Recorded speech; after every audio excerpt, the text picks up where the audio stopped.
Hello and welcome to the Milk Cup Winter Finals. It is I, Evie, aka Cute Noob, to take you through this journey that is going to be so much Fortnite and so much battling. But of course, I can't take you through this journey alone. I have to have friends with me. So let me introduce to you the two people that will actually take you through the live action. And it's going to be Apples as well as the best taco. Ladies, hello. I am so excited to be here and hang out with you guys for the day. Apples, this is our second time working a Milk Cup event. How do you feel about coming back? I am so excited to be here, and I'm excited for another Milk event. This is going to be a banger of an event, and I'm so happy to be here. And Best Taco, you took us through the second split qualifier that brought most of these teams to this big grand final. How does it feel, and what can we expect? Hey, I had a ton of fun after watching that secondary day of the open quals, and again, got to give a huge shout out to Aussie Antics for that one, helping essentially co-pilot the watch party. I'd say co-pilot, but realistically, that man was putting in the work. But it's all for a good cause, because at the end of the day, we're all ultimately just trying to show mad love and support to these ladies who ended up qualifying for this winter split, and it's going to be a lot of action day here in the Milk Cup Finals. It is, but before we go on and discuss all of the fun stuff that we are going to see, we have to talk about Gunny Milk and the Milk Cup. What is it and how do you get involved, right? So for you guys that don't know and are not aware about Gunny Milk, they are working hard to make sure that women get the representation that they need in the gaming space. They have thrown so many different tournaments. They've worked with so many different tournament organizers such as Radiant, such as Women of Arena, and of course, us ladies. They brought up so many casters and hosts to be able to showcase all of this amazingness. If you want to be a part of it, make sure that you go over to the socials, Gunny Milk, as well as the Milk Cup on Discord to be a part of it, because there's so many more events to come. This is just one of the big ones, but also one of the many. So let's talk about this specific event. Taco, you kind of scratched the surface of it, but the grand prize pool is $50,000. Can you break it down? What's going to happen with this? Look, everybody's trying to collect the lion's share, and it just the title ultimately of coming in first place, $15,500. If you are able to walk away with it, that's a good chunk of money, especially for a duo to split between the two of them. But we've got pricing all the way down to 11th place, so that's looking at $900. And ultimately, Eve, I think a lot of this is just going to be really about empowering the women of the scene, especially the ladies here in North America that have gone through the gulag, essentially, of making it through those multiple lobbies, the 2 days of open quals. And now that we've got our final set lobby selected here, I just can't wait to get into the action.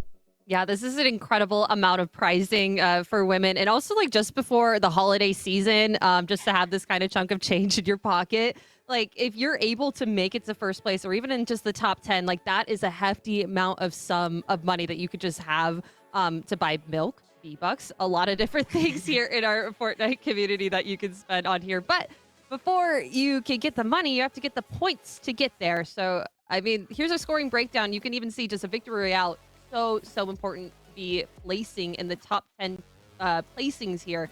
65 points for victory royale. You do get a point for each elim. You get 1 point for each one of those. So we may have to see how that kind of breaks down towards the end of the 6 games that we have tonight. Like, who's going to just try and just frag out as much as they can to get eliminations, or if they're just going to start camping, seeing if they can go for the top 10 places once they see like how they stack up against the top 10 at the end. Yeah, a lot of money to be captured and a lot of points to have to capture those placements, as you guys were talking about. So this kind of leads me going into, okay, what teams are we going to see? What are some names that are like, as soon as a tournament's about to pop up, they're going to be in that roster? Taco, I can already see you're smiling, and I know you have a list for me.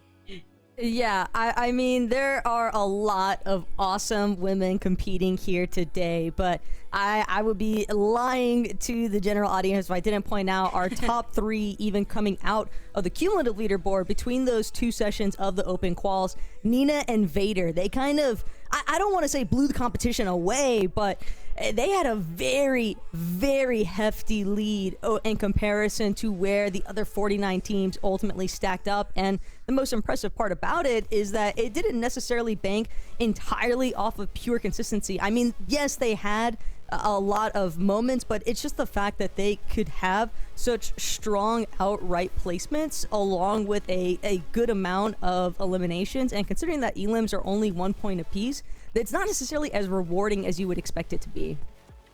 Yeah, going into the second place right below them, like just had about 40 points of a difference for the open qual was Yasmin and Daya here. I mean, this is another team that's just looking to be like, all right, how do we dethrone the top team here, Nina and Vader? How are we going to figure out exactly what we need to do against them? Are we going to have to drop at that same spot? We'll look at a drop map a little bit later, but Yasmin and Daya, they have the abilities to get there, but there's also another team here in this top three that you wanted to talk about here, Frantic and Canary. These two players, we've been hearing their names for months, years now, and they've been in the scene, grinding it out, and now they're just top three in the open qual, but they're looking to make a name for themselves tonight.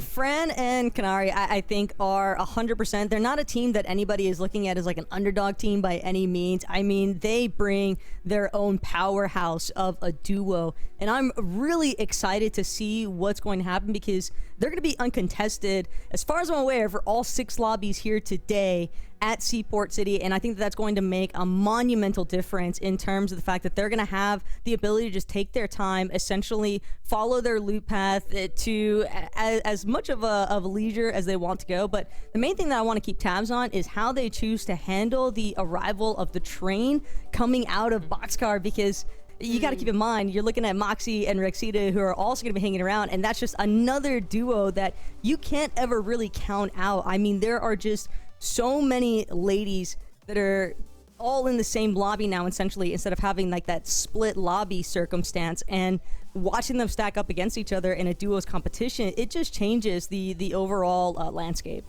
Yeah, this shot map. We're gonna get to I just wanted to move us away onto these POIs, right? And I'm surprised that as we talked about these top three, that we were not talking about Moxie and Reg. So I'm glad that you brought that up. They won the land event at LA Comic Con that we were able to put together for Gun and Eat Milk. So let's see these POIs and what teams you guys think are going to be almost like the dark horses, right? We're talking about the all-stars. Talk to me about the teams that maybe we don't know that much information about, but are going to be huge contenders. I feel like Starlet and Valexin have like a very well situated drop spot here. They have a lot of map space. I mean, they are right next to Nina and Vader. They could go and get Curious over by the Demon's Dojo if they want to, but they do have a lot of land to their advantage. They could be able to get all the loot that they need to and move wherever they so please once that zone pulls up. But I feel like I'm looking at them to see how they want to figure out their first games, the first couple of games, and just kind of react after the Nina and Vader kind of go there. But going on the other side of the map, if you look at Maddie, NF, and Sophie, I feel like they also are in that same situation. They're right next to Vanessa and Millie. Vanessa being a huge name, Somerset also being a huge name. Like, while they aren't like right on top of each other, they're right next to a lot of these teams that have proven themselves in the past a lot that could become a bit of a difficult situation, but it just comes down to map rotations and if they're going to be going with the dead zone. Yeah, I think if I had to call out a dark horse team, at least, I'm probably gauging things a little bit more towards Magic Mosses, Yanni and Cece. They had a really strong day 2 quals performance, and in comparison to both the lobbies that were running, it was arguable that they were in one of the more contentious lobbies as well. So the fact that they managed to still pull out nearly a top 5 performance, I believe they came 6th on the cumulative leaderboard overall, but we saw a lot of really clutch instances, one in particular that comes to mind from Cece especially, and I just think that Yanni and Cece, if there's a team that could definitely cause some ripple effects across this leaderboard, I've got to keep my eyes on them. I'm so excited. You guys dropped so many names, so many, like, just, I'm literally shaking. Not only from the nerves of just being here with you guys and being in your guys' awesome presence, but to see just some amazing Fortnite being played out. And something that's sticking to me time after time that you're bringing up, Taco, is the idea that now we're having every single top contender team come and land at the same time. in the qualifiers, there was 2 maps. So what were some struggles that you could potentially foreshadow for some of these teams that they weren't so having in the previous qualifiers? I think the most obvious one is probably just going to be the fact that we're looking at some ladies who are now having to deal with contested situations, some ladies that are going to be uncontested that were formerly contested, and then there's also just the aspect of some of these ladies might have played at a certain POI at a certain drop, but then they opted to go elsewhere because they didn't necessarily want to contest the other team that's originally also landing at that drop. Because it's one thing to play out POI. I think Nina and Vader over at Demon's Dojo, that's like the primary example. There was another team that played their open quals to make it into this final set lobby, but at the end of the day, they're like, hey, directly contesting Nina Vader, not necessarily on our bingo card for the day. So that's not something they're trying to scratch off by any means. And respect to that, because I do think that those ladies had a pretty strong performance. It's just unfortunate that that's the POI that Nina and Vader want, and they're going to get whatever they call uncontested, I think, just because of how strong they are as a team. I mean, that's kind of what you have to do when you're kind of on the lower end of like the scoring from the qualifiers. If there's a team that has like 600 points from there, like Nina and Vader, you have to kind of give them some respect if you want to make it to that top 10, top 5 point. You want to be able to stay in the game as long as you can, and you can't do that if you're just hot dropping on the top team that's in the lobby. You got to make sure that you're pacing it just a little bit better and making sure that your the beginning of your game is just maybe not as contested as it needs to be, because eliminations, while they are lucrative, you only get 1 point from them. You may get some loot, you may get some guns that you were wanting, but it's only 1 point. And if you do end up taking that risk and it doesn't go out for you, that's your game gone, and you have to just kind of recoup on the next time. Yeah, but I am still excited, though, even seeing that adjustment coming out from Ava and Psycho, because that is the team that I was referring to that was originally landing at Demon's Dojo. They even jokingly said themselves, hey, we're just keeping the drop, warm for whenever Nina and Vader get here in the set lobby week. But they definitely have proven, I think, more than enough times that they are definitely capable of winning their fights outright and having some pretty quick time to elimination. So I think that they're also another team that you can never really count out. And so seeing them go for the switch up, though, in comparison today, they're going to be contested now, landing a little bit southeast of the map over at Hopeful Heights against Rip Rara and her duo. And so efforts are definitely going to have to clash here to see who comes out on top. Well, there's so many stories, so many lineups gonna be happening, and we get to see it live, but we're not quite ready yet. So this is the time where I want us to show off our milk. Shout out to Radiant for sending us our milk. I think we all got chocolate milk, right? Yes. It's the best. Me personally, I'm a little bit biased to that. I'm not scared to admit it. That's an outrageous. I think strawberry milk is the best. If I had to take one, I'd be like strawberry milk all the way. You guys took a sip without me. I wanted us to like unitely take a sip. Oh, I'm sorry. I apologize. I just got thirsty. It's okay. I It's mean, milk. fair. If you have milk, you have to drink it, right? It's like, it's going to be, if it's right next to you, it's so tempting. And you guys should definitely at home get some milk to make sure that you keep this energy and keep yourself going. Can we get a little bit of a cheers here going? One. Oh. Oh, after Taco finishes the milk. There you go. Cheers. Cheers. You guys can take your sip now. There you go. I'm gonna be I'm down half the failing. glass at this point. I'm failing at conducting this milk train. The milk train is going crazy. Everyone's just thirsty, getting some. But this is my reminder to you guys that you can be involved as well. Go get some milk. Go cheer us up. If you do, take a picture. We'll post it on social media for you and share it all around so all your friends could see it. But it seems like the game will be ready. So we can, I'm gonna send you guys off into the game because we cannot yap enough and the players are ready to take you to game number 1. Appreciate that, Eve. It's definitely going to be an interesting evening, though, Apples. I mean, game 1 of 6. What's always one of your, do you have, like, a favorite lobby whenever you know, like, how many there's going to be exactly? Like, which lobby do you think is the most important to play and when? Which lobby? What do you mean by which lobby? So by like, you that? know, like some people are like, oh, you want to like win the first lobby because you want to get off on the right foot. Then you have people that are like, I'd rather win like the third lobby because that's like the halfway point. Yeah. You know, so do you have like a peculiar lobby, or do you think it just like doesn't matter? I feel like whenever the teams that are playing like the third and fourth lobby, they win those two. Those are like the sleeper agents that like come out and they have like a lot more points than you do think on the fifth and sixth games. And you're like, oh crap, like I need to get a lot more eliminations now that they've won those two. But I feel like also like setting yourself up for success. If you like place really high in your first game, you're like, oh wait, okay, I'm feeling good. Let's keep this energy going. Let's keep this inertia. You're feeling a little bit better going into the next one, and then it's not always great to like go out early in your first game. So I feel like starting off on a good foot is always good. But that was kind of a long tangent, not really answering your question in a clear way. I apologize. I think you definitely hit the nail on the head. I'm with you. I think I prefer a little bit more. I prefer to do the winning later on. I like to do that false sense of security to everybody else in the lobby. You know, I might dud out first and second, but you know, third and fourth, you might see me suddenly on that leaderboard. You never know. But I think that it is interesting because I do think that there is momentum that comes into play, especially because of the fact that it's zero builds competition. And I think it's really easy to get in your own head sometimes whenever zeros just is not going at all your direction. Yeah, and that's kind of tough because if you are playing your first two games and you're kind of going out really early and you're not getting as many eliminations, it's hard to kind of keep that mental in check. We've seen that before. We've seen it in almost every esport, and in Fortnite, it's no different. Like, if you're just constantly getting beaten down, you're like, all right, what do I need to change? What do I need to get there? And then if you are able to kind of like wake up in your third and fourth games, you're starting to feel a little bit better, you can finish the day feeling strong.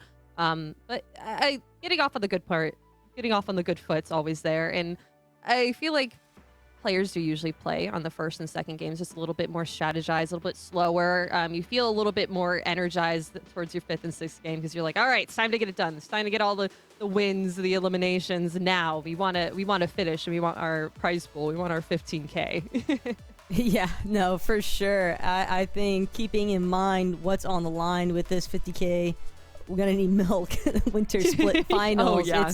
It's very difficult, I think, to not kind of let the mind wander. But ultimately, as all these ladies are preparing to depart off that battle bus, I think that the biggest switch up is largely just going to be how everybody is going to kind of handle that dynamic, going from the open quals and having those two separate lobbies to now we're all just in the same set lobby. We know what to anticipate for the most part in between each match, but I think for sure I saw a lot of these ladies definitely grinding as far as the offline scrims were concerned, and I saw some different names kind of popping up at the top of those scrim leaderboards. And so I think today consistency is really just going to be key. I get that it always is, but if you are going to have like an off lobby or two, you really just got to make sure that you come out with like a massive swing in one of these other lobbies at least, because I do think it can be just one solid game to put you back at the top of the leaderboard. Nina and Vader have proven that time and time again. And they have that consistency that we'll have to see from any of these teams once they start dropping on this map. Beautiful visuals, by the way, production, playing. But I do want to talk about a little bit, like you said, consistency is really important.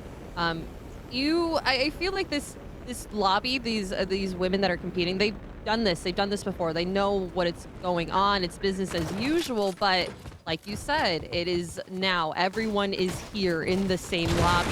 They're gonna have to make sure that they're watching their back, keeping on their toes, and just working with their loot pattern like they know how to do. If they are scrimming, just like you said, they know what they're doing. Just like Daya and Yaz right now, that felt like completely perfectly coordinated. They know exactly what they need to do to get everything out of Mass Meadows right here at the beginning. Yeah, and the tough part is going to be knowing that they're splitting this POI yet again with Lily and Rennie. As far as north or south side of Mass Meadows is concerned, I think primarily these two teams especially a team like Diane Yasmin, I could see them wanting to potentially get a little bit more aggressive earlier on. I think during the open quals, they were more content to just be chill with the farming what they could out of their section of Masked Meadows, but when it comes to the final set lobby, you don't want to take any chances. Why not just eliminate your competition from the get-go? I mean, easy peasy. We may have to see something a little bit later, but so far, beginning of the game, we saw a little bit of eliminations happening in the top left, so some teams are starting to get a bit active. Ms. Mary and Fudabi here over by Flooded Frogs, just trying to get their loot all in order. Lots of shield in their inventory. They got their shotgun and their scoped AR, but no one too close to them, just a little bit south side of them. It's time for them to get on their merry way, but they do have the storm circle. Don't have to move too quickly, too far. That's a pretty good advantage point right now. Could definitely be a little bit awkward though, trying to push off this far north position, fighting frogs, and then trying to move into Flooded Frogs against Emma and Lily, who likely have just really strong height control. And they're not exactly harnessing all of the shield that you would hope. I mean, I know that we just saw Fu Baby with 3 of those shield potions, but if that's all that they have for shield, that's just quite literally not going to be enough. And yeah, the fact that they're even opting to potentially go to just a lower elevation, try and keep themselves a little bit further concealed, I do think that some of these outskirt positions on the map can be much more prone to getting picked off earlier on, just because as you start trying to actually push inwards, it's just going to be very difficult not to get landlocked, essentially. Absolutely. Yeah, 3 shield not going to cut it, but Vona and Ali here staying here in this little tunnel that we have in the mountains, just waiting to see if anyone starts to push in. I mean, they had the storm pole and may be able to catch some eliminations near them, but just waiting for some players to take the bait of this loot that they placed here in the middle of the tunnel. And again, this is not an uncommon strategy by any means. I think in areas where you're kind of expecting there to be a little bit more foot traffic and cutting off some of these bridge narrowways, I believe that's like closer to the Big Bend area they're trying to just lock down. But the fact that these ladies have clearly had ample time to be mostly undisturbed during their loot paths. I mean, Carpenter, Ailey, right as I speak, Canary and Fran reminding them they're still hanging out over by Seaport City, and this could make for a really tough rotate later on, but they've got plenty of slurp barrels at least to rely on. They'll be able to just swim their way out of danger. Yeah, nothing too crazy, just some warning pop shots, as you said, and that's just kind of what these top teams are going to be trying to do, just kind of see if they can just throw something out there, get some damage done, make them use a lot of their loot, something here. You can see Rising Carpenter doesn't have any shield on her. Could be able to find some, though. Not sure what Haley is working with, but could be able to shield back up in the end. Just trying to hide away from some enemies that could be... Oh, and unfortunately dropping to some bulb damage here. Gonna have to early res. Oh, but some shots are throwing their way. They're gonna take the bait.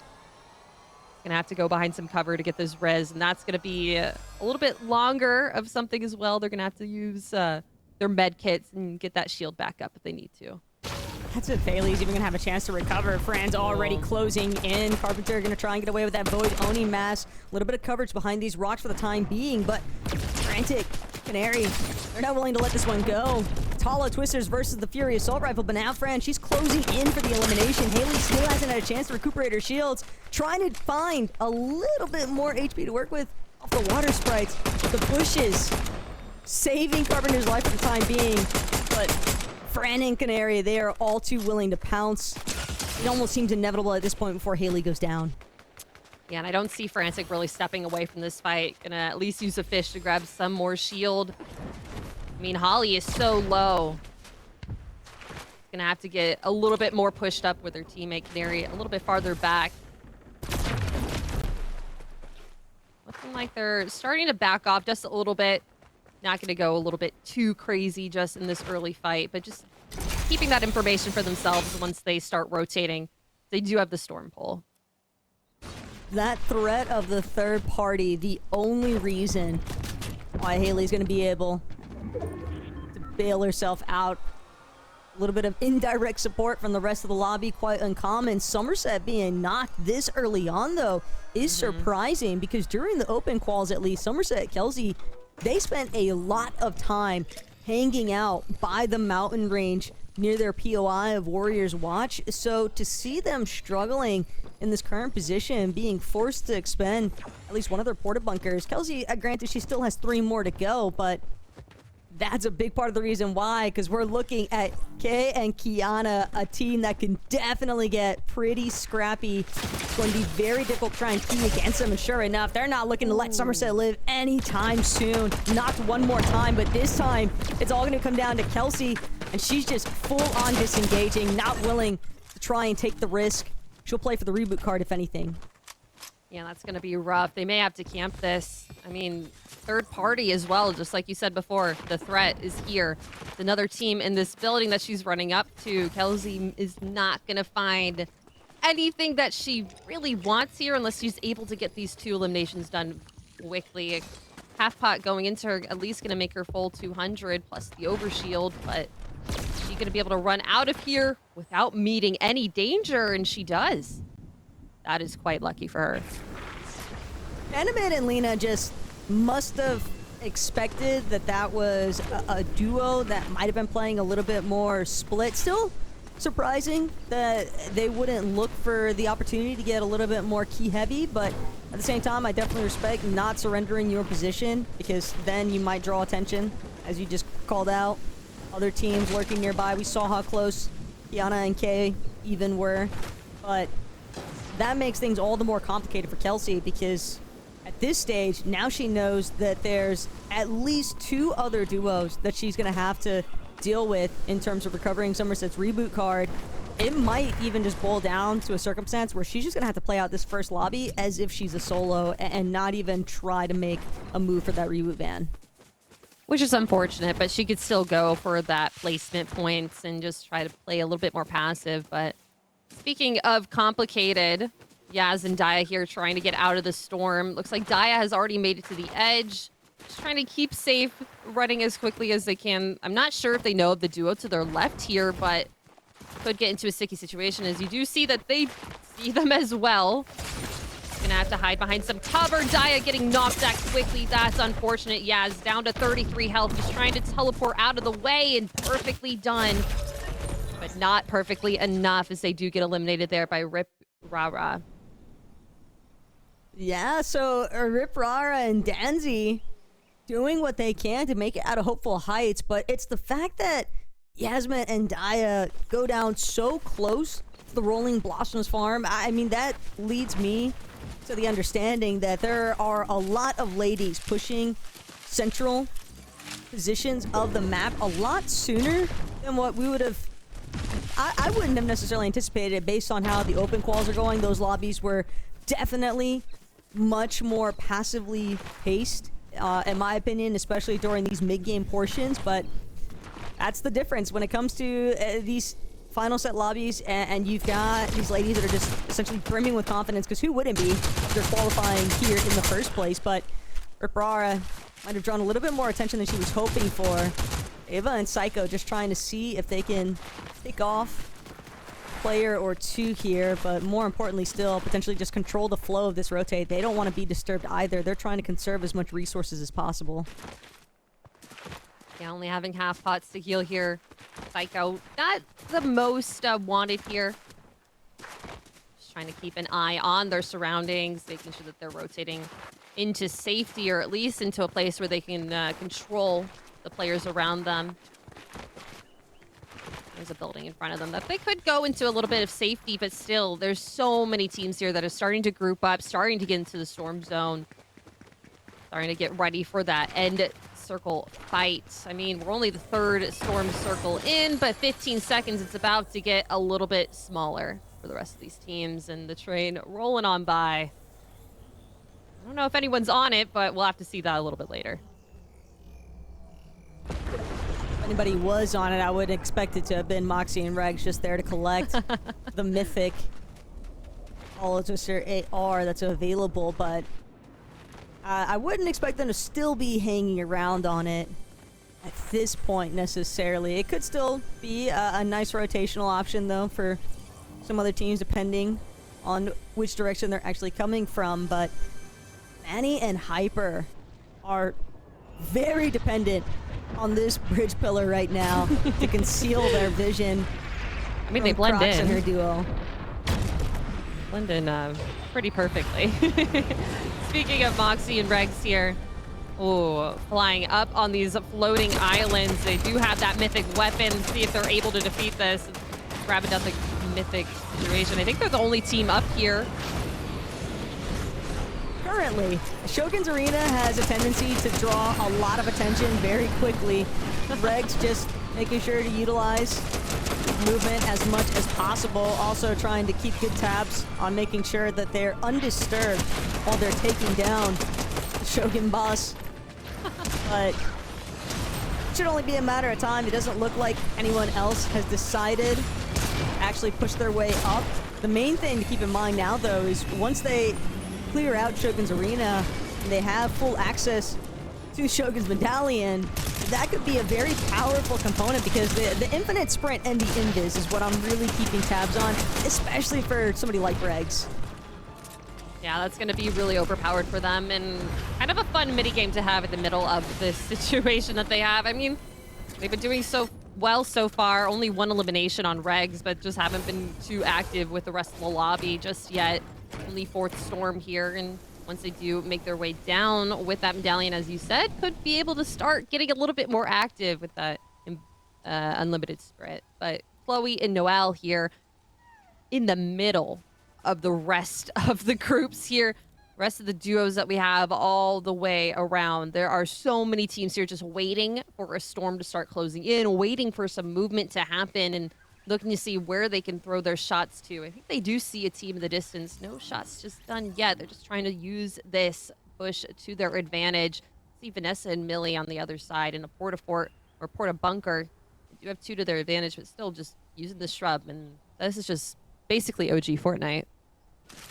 Yeah, nobody ever wants to be the first to move, and you never want to be the first to go into the most optimal positioning either, because that just forces the rest of the lobby to want to be much more tempted to collapse on you. It's almost like nobody can ever have anything nice when it comes to zero builds Fortnite, especially not in this current meta. Not to mention Kiriyama, Snowy, definitely keeping tabs on the fact that there is a duo on top of Shogun's Arena. They're likely even able to see Regs and Moxie being currently marked from their position due to Moxie holding on to that Shogun medallion right now, and it makes sense for Moxie to actually take the medallion, considering that it was Regs who was actually holding on to the Mythic Hollow, so don't need both the best worlds. Nice, easy elimination. More plants playing a little bit more solo. I wonder if their duo is just a little bit farther back, decided to get a little bit more aggressive than they needed to, not expecting a player in that bush, but they're just going to fall away from that, not wanting to get too aggressive, just assuming that they're on the other side of the map. But I do think you saw them just a little bit farther south, just still sitting in the storm. Love to see how that solo comes into fruition towards the front. But starting to get a little bit more movement here. Vanessa and Millie are starting to push up onto some duos that they see on the other side of this river. Trying to throw as many pop shots as they can just to grab some damage, waste some resources of their enemies. And I mean, they have enough ammo that they can just start doing this, and the storm surge is there. They are above it. So not too much of an issue for them, but still, I mean, what's fun without Fortnite? They're just trying to essentially harass some of these other ladies that are trying to use these porta bunkers to their advantage. If you take away one of the walls, especially one of the primary walls that's facing towards the rest of the lobby, it is going to force even more resources to be expended. Saw that push grenade that came out as a result from Vanessa's heckling there onto that porta bunker. So that also tells me that they might not have another porta bunker from the team that was being targeted to actually utilize. So Vanessa just doing what she can, trying to make sure everybody else has to use their resources. Kessellips, and here's the interesting part about this for Casa and Holly is this team behind them still has to rotate in. Yeah. So Holly could take a moment, but Ivy and Breeze have got to be careful. They might just become the victims now. And yeah, they're already trying to fend for their lives at this point. Another duo entirely has taken note. Holly just waiting for the primary chance to strike and get revenge. And sure enough, Ivy already fallen. Potentially a revive could come through here out of Bubble Breeze, but I just think that this rock is not going to last for much longer. They're just getting peppered. I mean, Holly having a perfect situation there from a little bit of high ground and the bunker to their advantage. Just able to throw some shots there, make them nervous, and this is going to be them in a very pressured-filled situation. As I think they're getting shot at by 3 angles there. You can see 2 from the high ground and then still from the low ground. And Manny and Hyper with some pretty nice high ground right here. Throwing some shots in, seeing if they can get anything more aggressive. If anyone decides to start rotating into their perfect spot inside the storm circle, and they may get jumped here in just a little bit if anyone tries to take this high ground from them. Setting their sights, but nothing really coming of it. You can hear some players on the other side starting to jump up. This is going to get possibly a little bit dangerous, but still, they're just sitting in their bush here. You can see Pinkies and Mazar on the other side. They're going to have to figure out how they're going to split this third party just a little bit easier for themselves. They're going to have to eliminate one team before another one starts to eliminate them. Mara and Fanny are definitely in a kind of awkward position, but the Elemental Shrine essentially being locked down, and the main issue is that you can't break the Elemental Shrine, the rock face that's like surrounding it. So that's really strong coverage to actually have control over. And I think Mara and Fanny, it's almost surprising that they weren't being aggressed on a little bit more heavily, considering that they were just taking refuge exclusively inside of that bush. Not exactly the kind of coverage you would want. Fran and Canary, though, on the other hand, spotted Vanessa, but there's another team potentially on the horizon. So Canary knows she can't just dive in too recklessly. She doesn't want to find herself getting third-partied in the process. They're just going to buy their time inside of Pump Power. Pretty good positioning for them, at least. They do have a couple walls in the windows to their advantage, but still, just like you said, could get jumped on pretty easily, pretty quickly. Just going to have to stay fortified and use all their items to their advantage. I mean, it just depends on who wants to get aggressive first, and they have to kind of play in a more passive stance here now that they are kind of surrounded by a lot of teams. Having this spot that is inside is really good for them. Oh, could see a little bit of a teleport here onto the side. Avelina just going to get a little bit hit down, but that Fortifort is going to save them from demise. I mean, they are playing passively, but they are trying to take their initiative where they see it. Ooh, just like that. Another player in their building with them. That shotgun raining out. Nothing quite connecting, but just trying to assert their dominance in this one position. Yeah, Fran and Canary are at least controlling the flow of teams surrounding them, seeing a handful of solos as well, kind of trickling their way in towards center zone here at Pump Power. Fran, Canary, they've been holding down separate line of sights as well. It's a primary reason why we saw Lena manage to just barely survive earlier on, have enough time to get that porta bunker out, because had it been both Canary and Fran shooting her at the exact same moment with the 3-2-1 countdown, for example, she was absolutely toast. By all means there, fortunately, Canary and Fran, they are doing what they need to, in the sense that they should be watching separate angles to prevent any sort of intruders like what we just saw a mild attempt of. But Megumi and Female Clicks, aka Crash Out, but Female Clicks is also, she's been a lot of fun to watch. I mean, she can definitely hold her own as well when it comes to these fights, although shield situation looking a little bit scuffed. They can get a nice refresh. That could be the difference here, though. Yeah, if you look at the difference in how they're looking at their positioning and everything versus Canary and Co. in the building, it felt like they were a lot more nervous about everyone that was around them. They could hear the footsteps, they can hear everything. Just a little bit less of an advantageous, but looking at Vanessa and Millie trying to start getting active, they start to get dropped on. Players are starting to rotate in, and it's going to get a lot more stacked as they try to just rotate around, but can't make the jump. Finally at the top of the building here.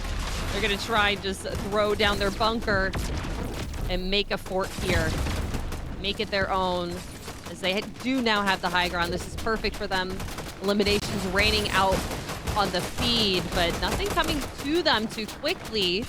See a couple players, Moxie and Regs, at high ground above them, are trying to throw a couple shots towards them, but nothing really connecting, trying to make themselves known. But right below them, Starlet and Delicia just kind of fighting for their life here. Now is a solo, just running around right at the edge of the storm. This is a very tricky spot for her now. The problem for Velcita is that she had to use her final porta bunker in this exchange. A small shield potion, she's back to at least 50, not to mention the overshield charge that'll kick in once it refreshes. But Ava stuck, cannot actually combine with her duo. I believe it was taken out a little bit earlier on, but Moxie, Regs, they had what looked to be the best position, and now that might just be what actually leads to their downfall here. Vanessa and Millie, they've managed to go largely unnoticed and are still holding on to a decent height exchange here. Just applying so much pressure, but they find themselves rotating off the last porta bunker that come out as a result. They have been marked though from the Void Oni. And again, just teams essentially flying by because of these Void Oni masks. But the Void Boon is what keeps going off. Someone has a good idea of where everybody else is right now. Absolutely. Canary and Frantic just trying to make do with what they can. Nice shot and a nice elimination. Now up to 7 for them. Just trying to hide in this corner, healing up as quickly as they can. The storm is starting to pull. They have to teleport away. These Void masks. Now almost at the edge of the storm. So many bunkers to their advantage. So many bunkers being placed down, but all the players around them. There's just so many players to shoot. There's not enough time. Nice one. And now a double for Frantic as Canary does go down. She has to stay in the zone, but does get exposed right there. It's gonna be Millie and Vanessa getting that victory royale for the first game here.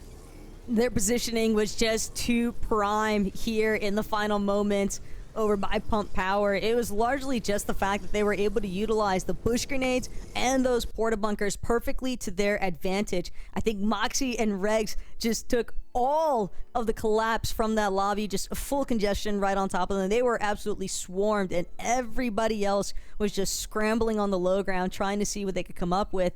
I thought for a second that that was going to be a real environment for Fran and Canary to thrive, because when you're talking about two fighters of the North America region for the women's scene, those two are certainly some of the first to come to mind. But a 1 versus 2 situation, that's always going to swing Vanessa's way, I feel like. Absolutely. And I mean, it did swing their way. They had that perfect positioning. They weren't all the way at the high ground that we saw Moxie and Regs. They were in that middle ground, so they were able to see the flow of the players towards that zone, able to kind of utilize that to their advantage. I felt like people were like kind of running past them at the end, and they were able to make that end zone theirs. And congratulations to them for that first game. That's definitely going to start them off on a really great foot, and we'll have to see if that momentum is able to go for the next 5 games that we have tonight. Yeah, excited to see how everything shakes up. But for right now, we're going to take it to a quick break. So grab your milk and then come right back, because the Milk Cup will continue after this short break.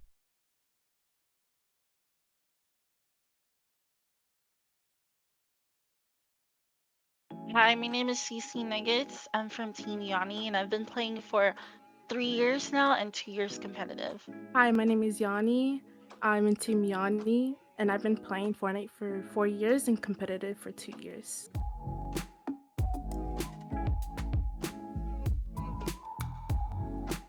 I prefer the old movement just because it just naturally feels better. I don't know what it is. It just feels good, and it looks good at the same time. I prefer the old movement too, just because right now the new movement, it sometimes like kicks you off the builds and it's like a little bit annoying.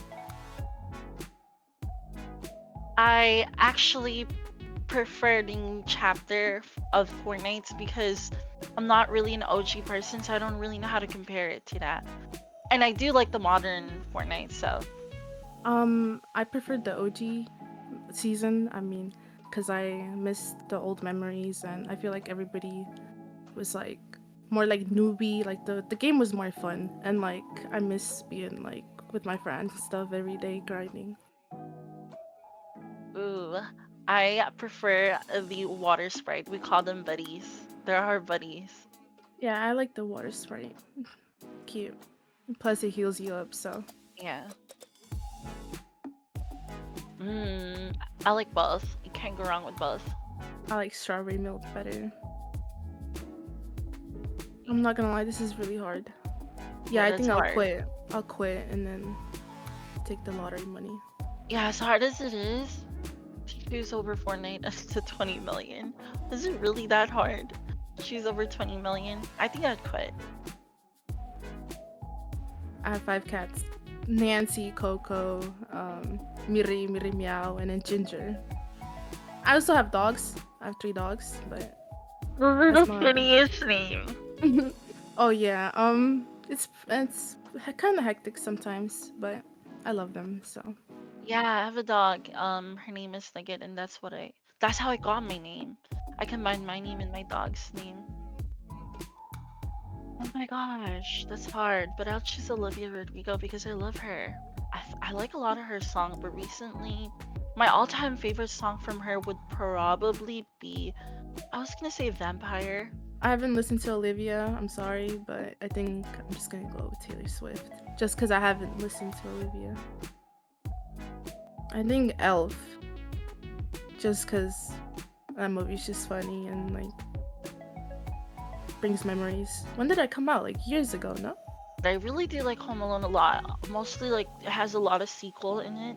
And it's just every Christmas is just like a staple, and then it's like a comfort movie that everybody will like. Not just for kids or older people. You know, there's no age for it. Thank you everybody for your love and support. Thank you so much, everybody, for watching, and I hope you guys are rooting for us.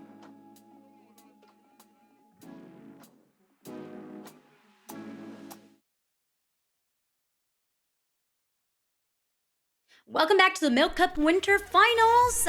We had game 1, and I was just telling these ladies some of those questions for this or that were hot takes. Whoever said dogs over cats, we're gonna have a problem. And if you didn't say chocolate milk above all, actually that's a lie because I actually like strawberry milk. But anyways, I'm gonna bring us back to what actually matters, and just to talk about what we saw game number 1. Want to point out this, and I'm going to steer this a little bit more towards Taco, which is the teams for qualifier 1 seem to be struggling a little bit more than the qualifier 2 teams. Is there a reason for that, or do you think it's just like the format of this tournament? I think it's just the first lobby. I never really, like, you always want to start off on the right foot, right? It's like kind of what Apples and I had touched on right before we saw everybody actually exit the battle bus at the start of lobby 1. But I think ultimately things can get shaky, things can get chalked really fast, especially when it comes to this zero builds competitive format, because this is easily probably the most difficult zero builds competitive meta that I've ever had a chance to like witness in Fortnite scene. And so with that in mind, I'm usually willing to give a lot of our top teams that you might see struggle for like a lobby or two the benefit of the doubt that something just clearly did not go the way that they had intended, but I would never factor them out for a bounce back. Yeah, it's Fair just the point. first lobby. They have time to get their minds into it. They were able to be like, okay, these are how these teams in the second qualifier are now playing. All right, this is what we need to be doing once we go into our drop shot, once we get our loot. All right, this is the aggressive that we need to be doing, or this is how we need to be a little bit more passive. I mean, we didn't see too many early eliminations, just like Taco was talking about just a little bit ago. She's like, okay, you will probably see everyone in the ending circle, and it is very stressful to look at. And I'm like, all right, it is very stressful, but there may be some teams that aren't really used to that now. So they'll just have to adapt to that, and we'll have to see that a little bit more going into these next couple games. Yeah, in my notes, I was like, okay, we're in the fourth circle and there's still 40 teams remaining. So is that because you feel like most teams are being a little bit more reactive to what's being put forth in their, in the gameplay? Or is it more because that's everyone's playstyle and that's how you have to do it? I It's feel kinda like just- it's. Oh, go ahead. Oh, you can go ahead, Apples. Oh, well, thank you. I appreciate it. But it is very reactive. I mean, we saw a lot of teams that were kind of pinched in between two players once we got onto that fourth circle that were kind of sitting on that snowy mountain. And they were throwing a little bit of shots, just kind of being like, all right, we are here, but don't look at us. Don't come up and don't get aggressive. And they were kind of waiting till that ending circle, waiting until they got a little bit more congested to get it more aggressive. They were playing a little bit more reactionary. And I don't think we really saw Vanessa playing more reactionary. It felt like they were just kind of consistently running until the end game.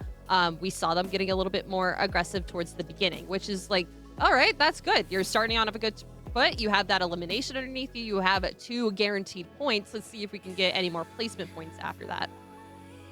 Yeah, and I would definitely credit Vanessa as probably being one of the best leading IGLs as well, specifically for zero builds format. I mean, even trailing back to when she would duo with Somerset very openly would admit to the fact she's like, look, when it comes to zero builds, I just let Vanessa take over the shot calling because I know that I can trust her. She has a really good grasp and understanding of zero builds competitive metas. And I mean, lobby number 1, definitely proof in the pudding right there. But I think another reason why we saw a little bit of a differentiation is because we didn't see Kelsey and Somerset essentially controlling that mountain range by Warriors Watch, because typically when they're on top of that mountain span and they have full control of the elevation and full control of the height, everyone is forced to just do these really awkward rotations. Vanessa has even been a victim of that. So seeing Somerset and Kelsey not actually find their way there leads me to believe that Vanessa and Millie, they must have figured out, a different rotational strategy as an adjustment based off of what was happening during those open qual days. Well, adaptations or not, now as we look at the leaderboard, are there any names that you're like, wow, I can't believe that they either were on top and now they're struggling a little bit more, or they are teams that you're kind of surprised and were on your dark horse card? Let's go with you, Apples. Well, what I think is so interesting is that Vanessa, that team able to get that victory royale, they are still in 3rd place behind QD Amma, behind Imperia's team. I mean, that just goes to show how important eliminations they were waiting are. for a slight update on the scoreboard at least, because just for the victory royale points alone, I Should be think 65. we're just waiting for a little bit of a catch-up circumstance here. But I think ultimately this is still a really good indicator for as to which teams were doing a really good job at trying to control their mid-game flow.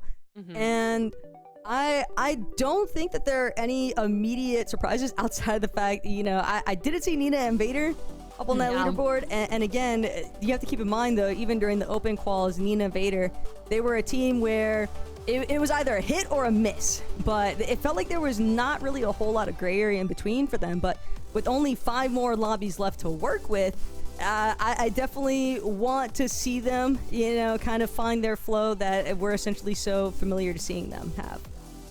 Well, it does sound like we have that second game ready for a load-in. Let's get dropping here, ladies. Drink some milk and get us into the gameplay.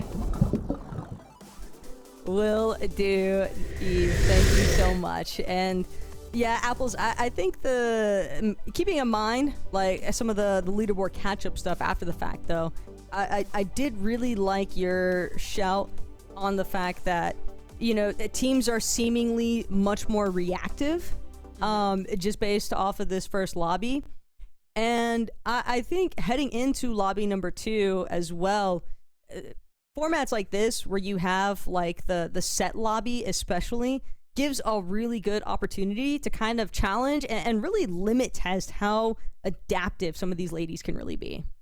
And that's kind of what the first couple lobbies are starting to feel like. I feel like everyone does get their footing or doesn't get their footing by the end couple games. So these first couple games feeling a little bit more passive, feeling a little bit more reactionary. We may see a little bit more of a change, especially from Vader and Nina. I mean, while that scoreboard wasn't completely updated, we didn't see them at all on there, which just feels completely out of the blue, completely not what I was expecting.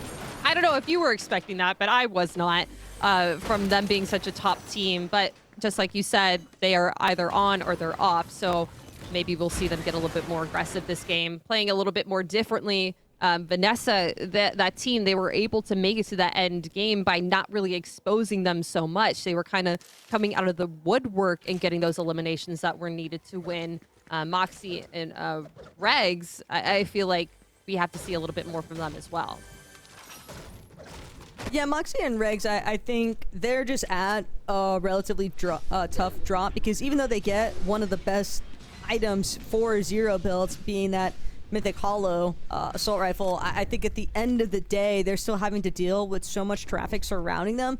It's very easy to just become like the pinpointed target of the lobby. That definitely became their overall circumstance once we got to our moving zones, especially in that first lobby. But I really liked what Millie was doing alongside Vanessa. I felt like Millie was doing an excellent job at just preventing anybody from coming through on their flank. And that can be really difficult to control, especially when you're looking at such congested zones. But Vanessa, Millie already making their presence known against Morphlands and Toxic Blonde. Porta Bunker kind of split the difference directly down the center here, but it's Millie who's actually hurting a little bit too much here. She needs more shield. And so I like this pause in the aggression here out of Vanessa and Millie, but more importantly still, hanging out by Night Shift Forest. They don't necessarily have to worry about an immediate third-party circumstance. Yeah, some really early aggressive for Morphlands and Toxic. I feel like this is a really good elimination for them if they're able to get this quite early. That's Millie and Vanessa out of the second game this early with no points. That's going to completely knock them down on the leaderboard. That is something that they may want to happen, but that's all if they're going to start getting a little bit more aggressive. It looks like Millie taking the brunt of the damage. Does have another hot pot to her advantage, though. Trying to throw as many shots as she can. Just making them a little bit scared to push up, scared to get aggressive. Vanessa just kind of taking another angle. I like this. She'll be able to see once they start to push up if they do move through this shrub. We'll have to check in with them a little bit later.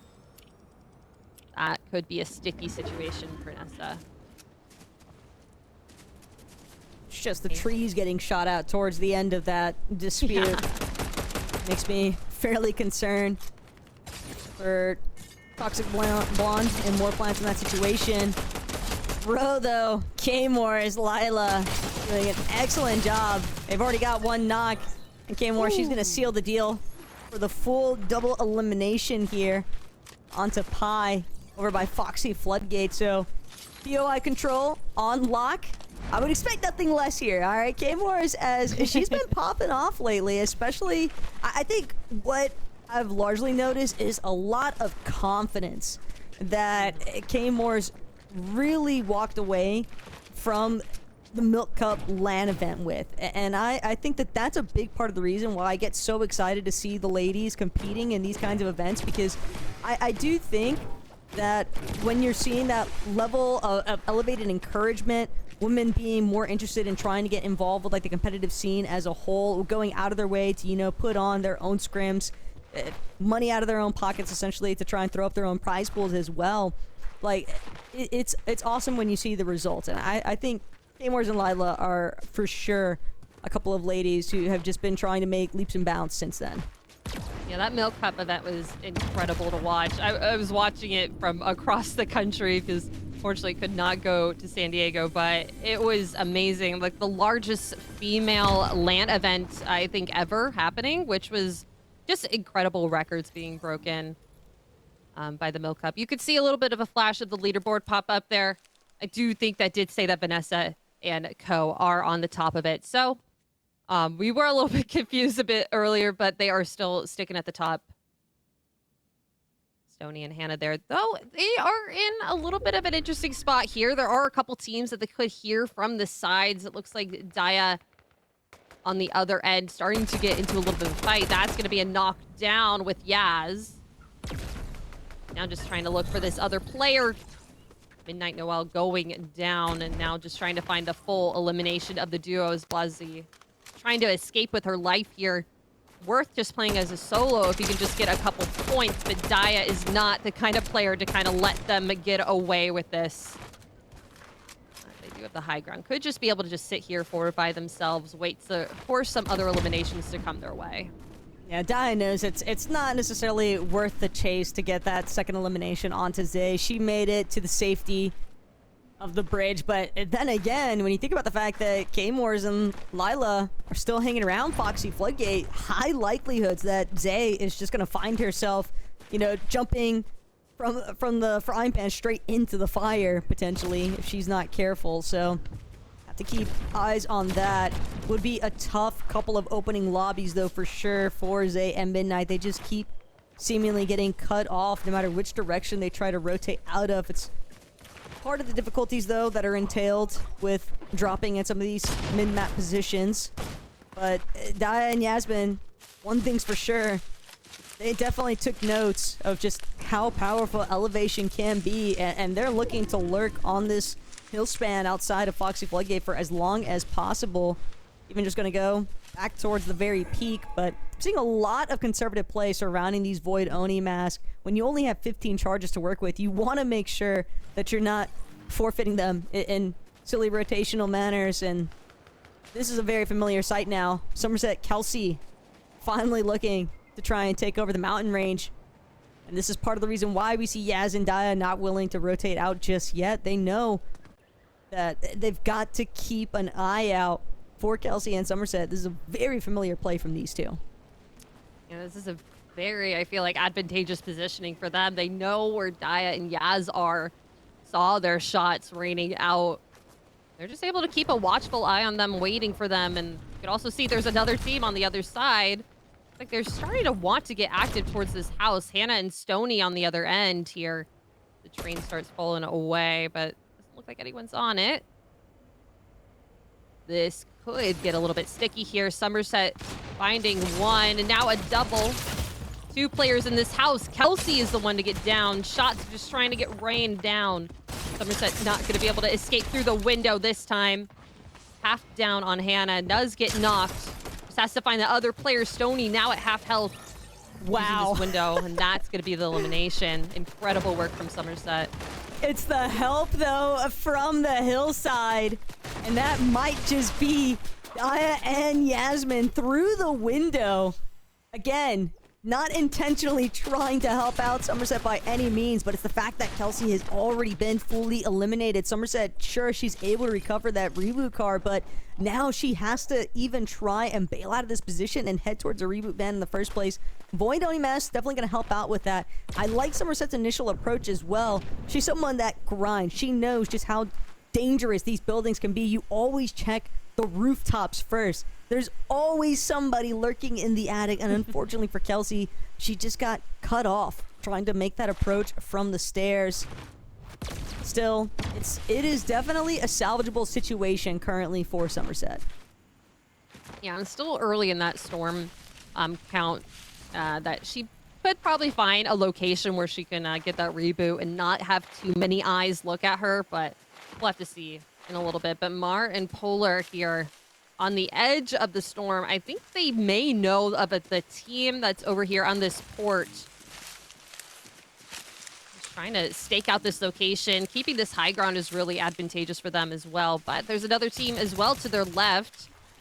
Some shots starting to rain out, but just trying to put some pressure on them, not getting too active, just keeping aware of their situation as Styko and Ava are on the other end of this. They hear the jumps, they start to silence themselves. That warning marker goes down. Shotgun is out and ready to fire when they need to. I don't think that Ava and Styko are aware of their positioning as well. No, Ava and Styko, if they didn't know before, maybe they heard that bush grenade go off. Fanny just trying to give herself and Mar a little bit more coverage, and it's bush grenade versus bush grenade at this point. But the shockwave, it's going to reveal all here. Mar and Fanny, open season now onto Ava and Styko. They are forced to disengage. A lot of action taking place between this little triangle positioning of the Dashy Dash, Salty Docks, and Kappa Kappa farm. And right now, Marv, Fanny, they're looking to just cut through the center of it. They're trying to find a more optimal position inside of the zone. But again, another bush grenade expended. Mar and Fanny fully aware of the fact that they've now got all eyes on them. All eyes, and now two teams that know of their positioning. Just trying to eliminate one of them would be well worth their time. Does have to expend a lot of their health here and their shields. So many bush grenades going back and forth. Psycho and now Ava, now knowledgeable of their positioning, able to see this, just trying to keep themselves alive as well with the higher ground, but Nut and K here. 1G finally escaping from the storm, but still, I wouldn't count this as an escape here. There's so many teams right around them in their positioning. Any noise is going to tip them off and could set off a series of alarms. Not much shield to their advantage either. If the Oni mask, they are able to transport if they need to. And that looks like they're going to try and get into a little bit more of a high ground positioning here. Okay, on lower, able to be like, all right, there's some players down here. See if we can find some ones. Let's transport our way up, but the shots are raining down on them. It's going to get a little bit dicey. Kiera and Pixie, though, they've got that water sprite to depend on. So cute. So, the immediate 30 of whatever you need, whether it's white HP or shield, and then the 2 ticks after that. Always nice. It's just now water sprite going to be on cooldown for a bit longer.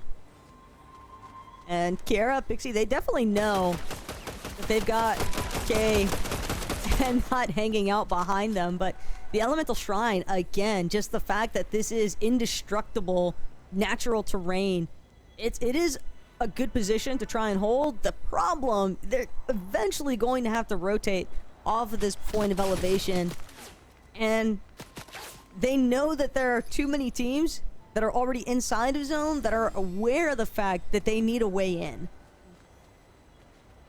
You never want to be the first people to rotate. You never want to be the last. You want to somehow get into the middle of that, and it looks like they are kind of all alone here on this high ground. Players are going to see them move in. This bush right on the other side with Agario and Crystal, that's going to be a huge contender for them to stop that rotation into that zone. Yaz and Daya here in their own bush of their own. Not really contended. Could know of a couple players on their side, knowing of a couple players hiding in these trees, but no, really near them. Kind of in a pretty safe spot where they could just shoot out some trees, shoot out some bushes, just to clear out some of their peace of mind for this location. Now, one thing that I definitely remember, especially after doing the watch party with Oceantics, is that I didn't see nearly enough fishing for how powerful I feel like fishing currently is on this map. There has been a very distinct lack of it, at least from the perspectives that we've seen so far. And I almost wonder if there is going to be any kind of like pivoted focus towards that from some of these teams or ladies later on today. But I am still very much surprised at how little emphasis seems to be put onto what I feel like is one of the stronger aspects of Zero builds currently, and just competitive meta in general. But all that aside, Crocs and Glocks, sweet. They've got safety just inside Edge of Zone currently with their little Porta Bunker fortress that they've essentially set up. But this is the stage of the game, Apples, where every single bush I look at just gives me trust issues. No, that's so real. And going off of your fishing point, I feel like a lot of players used to fish probably like back in Chapter 2, which feels like such a throwback now that we're in Chapter 6. Like that's what I would do. Like I would drop onto the map and I would start fishing, and we're like over by that wasn't when Luke Lake, but there was like a lake over by some POI in Chapter 2. But it was really popular to do that. You would just be able to get as many floppers as you could. You could get the shield fish, and yeah, I totally agree. But it could just come down to how are you going to incorporate that with your loot line. with your drop spot. Is there a spot where you can fish? Is there a fishing rod to your advantage? And it may just come down to RNG, and that players don't want to really rely on that. I totally agree with you, but Cat and our dupe here kind of falling behind, but not in a bad way. Just able to let those players, Moxie and Reg, some pretty high power players, just slide on by, not getting too aggressive with them, just waiting for that rotate away so they can rotate safely on their own. All the way up in high ground already for themselves. I mean, they have the bunkers, but no need to throw them down just yet, as the zone is going to start pulling them. I believe I just caught a glimpse, though. Vader and Nina might be the ones who overtook Shogun's Arena. Moxie, Regs, they seem like they'd originally had intentions of trying to run it back on top of the Shogun's Arena, but losing control of that medallion, as well as just a lot of the goodies and rotational benefits that come with being on top of Shogun's Arena. Moxie, Regs, they're definitely trying to remain as concealed as possible from inside of their bush, just spraying out teams, trying to essentially bottleneck some of these later rotators. As Canary, frantic though, hanging out by Seaport City, but there are a lot of new tenants inside of Seaport City currently. Yeah, a lot of condos up for sale, lots of bunkers if you're looking for something here. Are going to start getting overrun by some players that may not want near them. Here, I think that's a reboot ban? Yeah, that sure is. I thought that was. That's going to be incredibly interesting if a player is going to be able to reboot with all of these players all around them in this city. Oh, and if that was them, that's more plants out of it. Frantic and the Canary just getting active here with these shots. Nice getting landed, but that overshield crack's going to make Frantic fall a little bit farther down into this building. Trying to fortify back up. I think that was K-Moores with a successful reboot onto Layla. Just because of the fact that Layla has no shield, I have to assume she's the player that was sliding in off of that reboot. Curious where things went south for them, but sweet. Crocs and Glocks picked apart inside their own porta bunker by Panamint and Lena. So, question now is whether or not Panda and Lena can actually hold on to this position, because they have certainly got to be aware of the fact that there's so much foot traffic right now cutting through Seaport City, and you don't necessarily want to be caught on the low ground, but at the same time, all these buildings providing such strong natural coverage for these rotates. Absolutely. Frantic and Canary just utilizing their high ground with this push. I mean, if you haven't got it, might as well just start throwing as many shots as you can in the distance. If you see them through this bush, just make them nervous, make them worried, make them not feel safe in their rotate, in their positioning. And that's how you're able to get that. But that retaliation is going to make them use a lot more of their shield that they may want here. Vanessa, Millie here on a little bit of a low ground spot, but they were able to utilize that pretty well in that end game. So I'm not looking at this as a question mark for them. A lot of their walls have been shot out. Trying to clear out where they can, figure out where their enemies could be close. Vanessa starting to just move around, get a little bit more mobile. Putting some space between her and the players. Space when they can have it, because that storm is about to start moving and get very small here. Vanessa just doesn't really have enough ammo in that Hollow Twister, though, to be a significant threat. She can apply some damage, but she has to make sure that she is connecting with every single one of these shots, if not able to find a refresh soon enough. As this porta bunker currently getting sprayed out on its front-facing side. Vanessa, Millie, they know they've got to keep trying to move forward, but when there are so many teams cutting between them and the next edge of zone, they're having a really difficult time breaking through. Somerset Kelsey, meanwhile, Kelsey back into the action. Somerset trying to overtake this hill.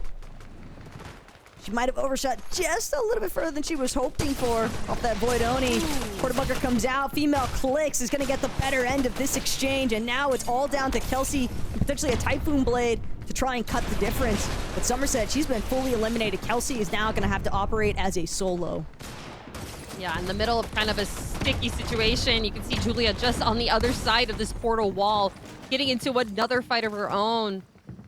Yanni right there, that duo. This is something scary for Kelsey. Gonna shut the door. Don't want to mess with this if I don't have to. Just trying to sit here right at the edge. Could sit here and at least get a little bit more placement points than she could if she decides to get a little bit more aggressive. Not having that duo with you is so hard to get to that end zone. So just trying to fortify as much as you can at this point while you are sandwiched in the middle of something is such a hard spot. Yeah, having a duo to the left of you, a duo to the right, especially when one of those duos is Yanni and CC Nugget, who I would wager have been on a pretty serious heater coming off of those open qual lobbies. But again, CC Nugget, Yanni, they know they've got to get inside the refuge of the zone itself. Porta bunker for the moment, but still a good amount of ground to cover, and teams that are already postured on top of the bridge. Porta bunkers in favorable positions. You get caught swimming for a moment, just waiting for that opportunity to get that Void Oni teleportation off. But again, these teams lurking inside of their porta bunkers already definitely have the advantage here and look to try and pick them apart. Oh yeah, that wall is about to get knocked down. Tokyo on the other side, along with their duo. There's so many players right next to them, just sitting in their own bunker. It's like a little apartment outside of the Seaport City. It's you know, it's sea viewing. It's right on the water. It's a little bit nicer, but still a little bit scarier when Regs runs right at you. That's a nice elimination. But where did Moxie go down? A nice refresh for them. Nice elimination. 2 into their ticket, but Kelsey, you can see she was able to run through that water, able to throw her bunker down, just sitting in that storm circle, just waiting for it to start moving again. Frantic Canary able to find this high ground. Miss just the rummaging of all the players underneath them running. They're gonna have to start moving as the storm is gonna start making its way across this little divide that we have. And have to set their sights, throw this Oni mask and hope that it lands where they need to and not in the middle of a battle. They're gonna get more than they asked for as they run right into another duo. Yeah, the bush grenades are trying to flood inside the bottom of these porta bunkers, but Jordan, she's gonna get a piece out of one before she goes down. Canary forced to try and clutch up, and clutch she does. Tokyo, the next victim here, and friend, she's still alive. She's only been knocked. Canary's gonna find a successful revive in the heat of battle, and now this is back to being a duo operation. Water Sprite to help recuperate some of the damage that Fran took after that revive. Yanni, CC Nugget, though, breathing down their necks. Yeah. They are in the storm, though. They're going to get stopped by that bunker wall. They're just going to have to start using their movement here. Down to 20. CC gets knocked. Yanni left here alone. He's going to have to just hold on to their duo. Hope that they can get these eliminations. Hope that they can stay alive. Nice elimination onto Velstevia. They'll just have to start moving around, grab that high ground with this Oni mask, see if they could just stay here. And now the chaos is just erupting as everyone is just trying to get to the top of the building, top of the bunkers, top of this high ground. Daya and Yaz just trying to find someone, some shots to connect. Lily is going to go down with that. And you can still see 58 shield on her. Daya and Yaz tries to group up on this lower ground. Does get a little bit of a shield crack, but Nina is going to get a little bit of the better of them, down to 48 health. Daya, oh my gosh. Best description is you just can't stop moving. Whenever the lobby starts to collapse on itself, it's going to be Vader, though, at the very bottom. Daya with a beautifully placed shockwave is going to throw Vader entirely out of position. She's going to be forced to use that Vote Oni mask back in, just trying to get that invis off, but it's Yasmin and Daya locking down lobby number 2 here with the Victory Royale. Turns out even having control of that Shogun's Arena, Shogun's Medallion, still not enough, but a big bounce back here in Lobby 2 as well for Vader and Nina. The fact that they came in second place, it's just Yasmin and Daya really had their work cut out for them in those final moments, Apples, and it is quite catastrophic for some of these other ladies, but for those two at least, they'll be happy to get those secured placement points. Absolutely. And you know, that first game, you were like, all right, how are you feeling? How is the stress level here? How is it going for that end? And I cannot even imagine playing in that end circle. You just have to keep moving. That's exactly what you said. Have to keep moving, have to keep jumping up, have to keep using your movement. And when you run out of it, when you're at 10 health, there's not much you can do, especially if your duo is knocked. So congratulations to the winners of game 2. You did amazingly. You just kept moving. And that's kind of what you need to do when you're just going off of different terrain on that end zone. Yeah, we're definitely seeing plenty of movement as far as these first 2 lobbies are concerned, but we've got plenty more action still to come of the Milk Cup winner split finals, so make sure to stay tuned because we'll be right back after this short break.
kind of not really sum up what that game 2 was because we went the distance, ladies. I was like, hey, yo, this is gonna be quick. We have players that are already being aggressive. They know what they want. And I even counted Yaz and Dea out on game 1, which I know a lot of you guys are sitting there in chat like, you don't know what you're talking about. Like, I know, guys. I know. This is why I'm hosting. So I'm actually gonna change it over to the professionals, which is Taco and Apples. Apples, what happened, right? What was the new adaptation that was brought into game number 2 for some of these squads? Well, I feel like our end circle was a little bit more elevation differences. Like we were on Seaport City. We were moving around the mountains around Seaport City. We had a little bit of water in the end zone, so players weren't really sure how other players were going to be working with that. So we had a lot of women just like in that end storm zone. And also we had a lot of solos kind of acting their way through that top 30 at the end, just trying to make their way through some placement points, and all came down to just who was able to land their shots the quickest. And obviously that was Yaz and Daya in the end. Yeah, Yaz and Daya, they honestly just crushed it. They happened to be one of the last teams that was kind of marking their way over the very peak of that final hill. And again, I think a lot of it just becomes so many ladies just become clearly frazzled because it feels impossible to try and keep tabs on everyone's rotating methods because you've got some ladies that are depending on, I would say most that are depending on the Void Oni mask. And so when you're watching these teleports go off and then you're just seeing everybody kind of just look up, they're not even trying to get ahead. They're just looking up to buy themselves as much time as possible. Almost like they're trying to kind of recreate what you would do with like a shockwave, for example, where you just shockwave yourself up in a final zone, hope for the best, you know, upon landing that you're able to get some siphon going. Because I have seen a couple of circumstances where we saw the 75 siphon tick over time really come into play and come up big for some of these ladies in those final moments.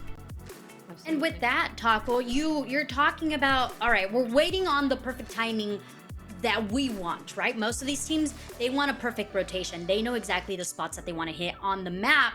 But what happens when that doesn't go your way? And what have you seen teams do instead of sticking to the plan? I think right now the primary reoccurring theme that I've seemed to notice is that these ladies that are kind of just sitting in the attics of some of these buildings kind of scattered across the map that are really the thorn in the side right now of, I would say, a lot of the more fan favorite duos, teams you wouldn't necessarily expect to be struggling, that are having issues because they're just getting caught off guard, simply put. And so you just check your bushes, check your attics, because there is nowhere safe whenever it comes to rotating in this zero builds competitive meta. Which is exactly what happened with like Somerset and Kelsey. Like they were all right moving around the map. It was probably like the second zone, and they were coming into a building. They're like, okay, let's get this building. And you were talking about, all right, Somerset's going to be checking the attic here. She does. Kelsey gets down, and now Somerset has to put so much of her time into getting this reboot, which isn't really ideal if you want to keep climbing that leaderboard, getting the eliminations and making your way there. You kind of have to go off into a different tangent where you have to find a safe reboot van. You have to throw the bunker down next to the reboot so you're able to get your teammate back into the game, which, while that is really important, it's a lot easier to do that than it is to just win as a solo. So her having to do that is not the greatest. And you can already tell, Eve, we appreciate you so much. We'll loop you back in right after the halfway point has concluded. But Apple is game number 3 currently underway here for the Milk Cup. Infinity Milk's Winter Split Finals. 50K prize pool on the line here. 15,500 for the team that manages to walk away in first place. A pretty split of money, if you ask me, Apples. And on top of that, it's just the title, the bragging rights behind it. Absolutely. We see Daya and Yaz doing their same loot split as they have done in the Mass Meadows. Able to grab their shield just like they need. And Taco, I don't know about you, but I've been drinking my milk so much that I already need a refill. It's good. You're gonna need it if you're in battle. I'm right there with you. I was just saying the same thing. I mean, the players aren't the only ones that want to be providing a break to. I definitely want another glass of chocolate milk stat. It's kind of incredible just how quickly you can work through a glass just like absentmindedly just sipping. Yeah. I'm telling you, man. It's just I do that with like every beverage that's like next to me, especially whenever it's like during broadcast stuff like that. If it's next to me, like I'm just gonna naturally be inclined to drink it. And when it's delicious chocolate milk, it makes it even the more tempting to do so. But back over at the Bird, Merry Mystic, not having a merry time right now. It's almost like the shockwave of shame at that point when you get knocked in the air. And there's not much Mystic can do. Sophie M, Maddie, and F. Been a relatively quiet day here for Maddie and Sophie Ann, too. A team where I think we definitely saw some real shining moments. And Maddie trying to recreate yet another one. Shadow Slayer doing what you can to escape.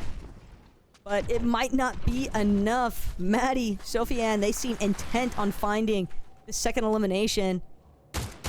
They could even look to just hawk the reboot card if they want to.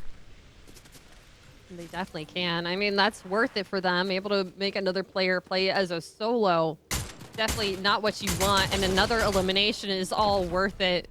Shadows. It looks like she was able to grab just a little bit more shield, trying to use this void mask to kind of get out of that situation. Looked like Maddie was going to commit to this, but after that hiding place here, don't really want to get third party. Don't really know who's around lurking those corners. Want to get that elimination done quickly. Speaking of done quickly, Female Clicks with a nice one onto Ari, and I think that's a duo completely wiped for them. 2 eliminations to their name, and the Storm is only just now starting to shrink. They do have a bit of a rotate that they'll have to do now on the north side of the island, but with a nice loot loadout they have right now, it's not going to be too hard. They just have to, you know, climb some mountains. Yeah, but at the same time, Female Clicks and Meg, they have definitely built up. I haven't really seen any circumstances. We've seen a couple of moments where the surge has like flashed across the screen, and we've seen teams that are like clearly well and above the surge threshold that they need. And so we haven't necessarily seen those Storm Surge ticks coming into play just yet. I think the lobbies are thinning out at a fast enough rate to where that's not necessarily something these ladies are going to have to worry about at the current pacing that things are moving. But I do like seeing the aggressive instances, though. Again, just highlighting Female Clicks. She's got some really strong fighting capabilities. And I think her and Meg, they know that they can definitely look to control that northern side a little bit more heavily if they find those quick eliminations time and time again. You always love it when players get a little bit more antsy, a little bit more aggressive towards the beginning of the game. And I feel like we're going to start seeing that a lot more now that we're almost in the second half of the game. Now at the 3rd out of 6, Eternity and Lena here. Acknowledged about another player on the other side of this bush. Nice shots going on to Ava and Psycho, but looks like they're trying to retreat just a little bit, or a bit more of an advantageous position. Looks like they moved bushes, and doesn't look like Eternity and Lena are aware of the fact. See another team kind of on the low ground just watching this happen. But looks like Psycho and Ava not deciding to get a little too aggressive, a little too afraid of what they could be hiding, lurking around that corner. A little bit more passive, just running away here. I mean, in general, the southeast side of the map and the northeast side of the map, those two areas are fairly clustered as far as early game fights could possibly break out. And when you see like 3, 4, 5 teams kind of stacked on top of each other, you would almost expect that there would be a lot of heavy key action taking place one way or the other. But there has been a relatively passive split so far. And again, kind of like you just highlighted there, Apples, I'm almost curious to see myself if that's going to be something that kind of starts to shift. We start seeing more of that key heavy play style once these secondary half of the lobbies come into play, because I really do think that there is something about the halfway point. Teams get a good understanding of where they actually sit on that leaderboard, and then you've really got to make a decision. Do we you know, keep going. If it's working for us, sure. But if it's not, and you've got to revamp your strategy entirely, I do think getting aggressive early on could be a good place to start. Absolutely. Nina and Vader here making their way through this circle in a nice part of the zone. I mean, kind of just making as much noise as they can, making themselves known, but no one really close to them to take advantage. You can see another player kind of sitting on the bridge, that duo, just making it known, making it aware that they know where they are, but not really getting aggressive.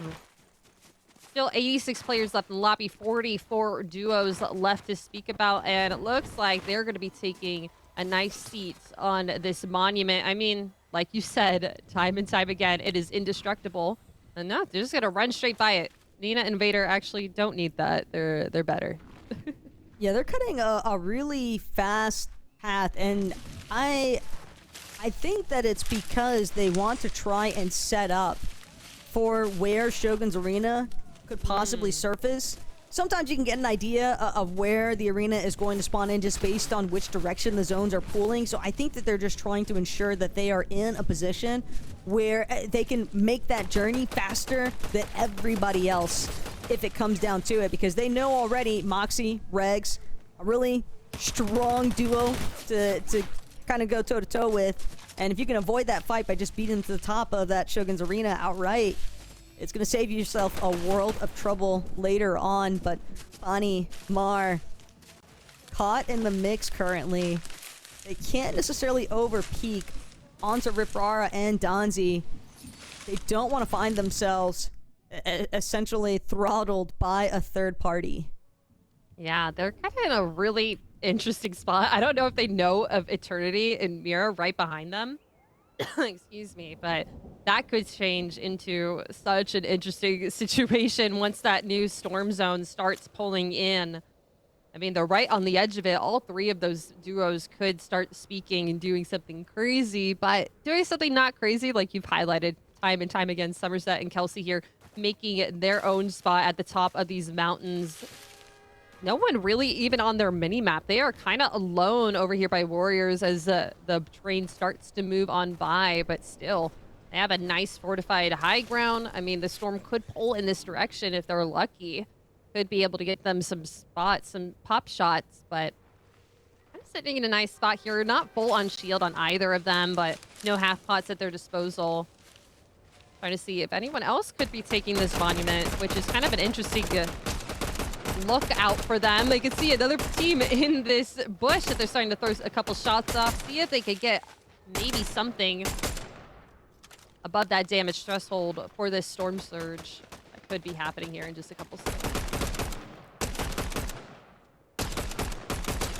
Yeah, that pressure not necessarily worth trying to immediately tackle just yet, but Somerset and Kelsey, I think part of their struggles here today is just the fact that everybody kind of saw what they were getting up to during those 2 play days of the open quals. And granted, even with the having taken place in like separate lobbies, now everybody's kind of in the mix of just being in one set finals lobby. The issue is that when your primary strategy, I think, has been revealed, it gives everyone else that opportunity to try and adapt and restructure to avoid some of the woes that Somerset and Kelsey were applying earlier on in the competition.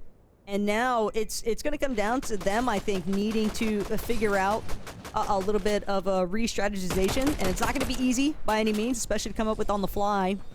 But I do think that there is going to need to be a pivot at some point if they want to try and create some more successful opportunities here. DC and Yanni about to get jumped by Moxie and Rags. You can see on the other side of the mountain.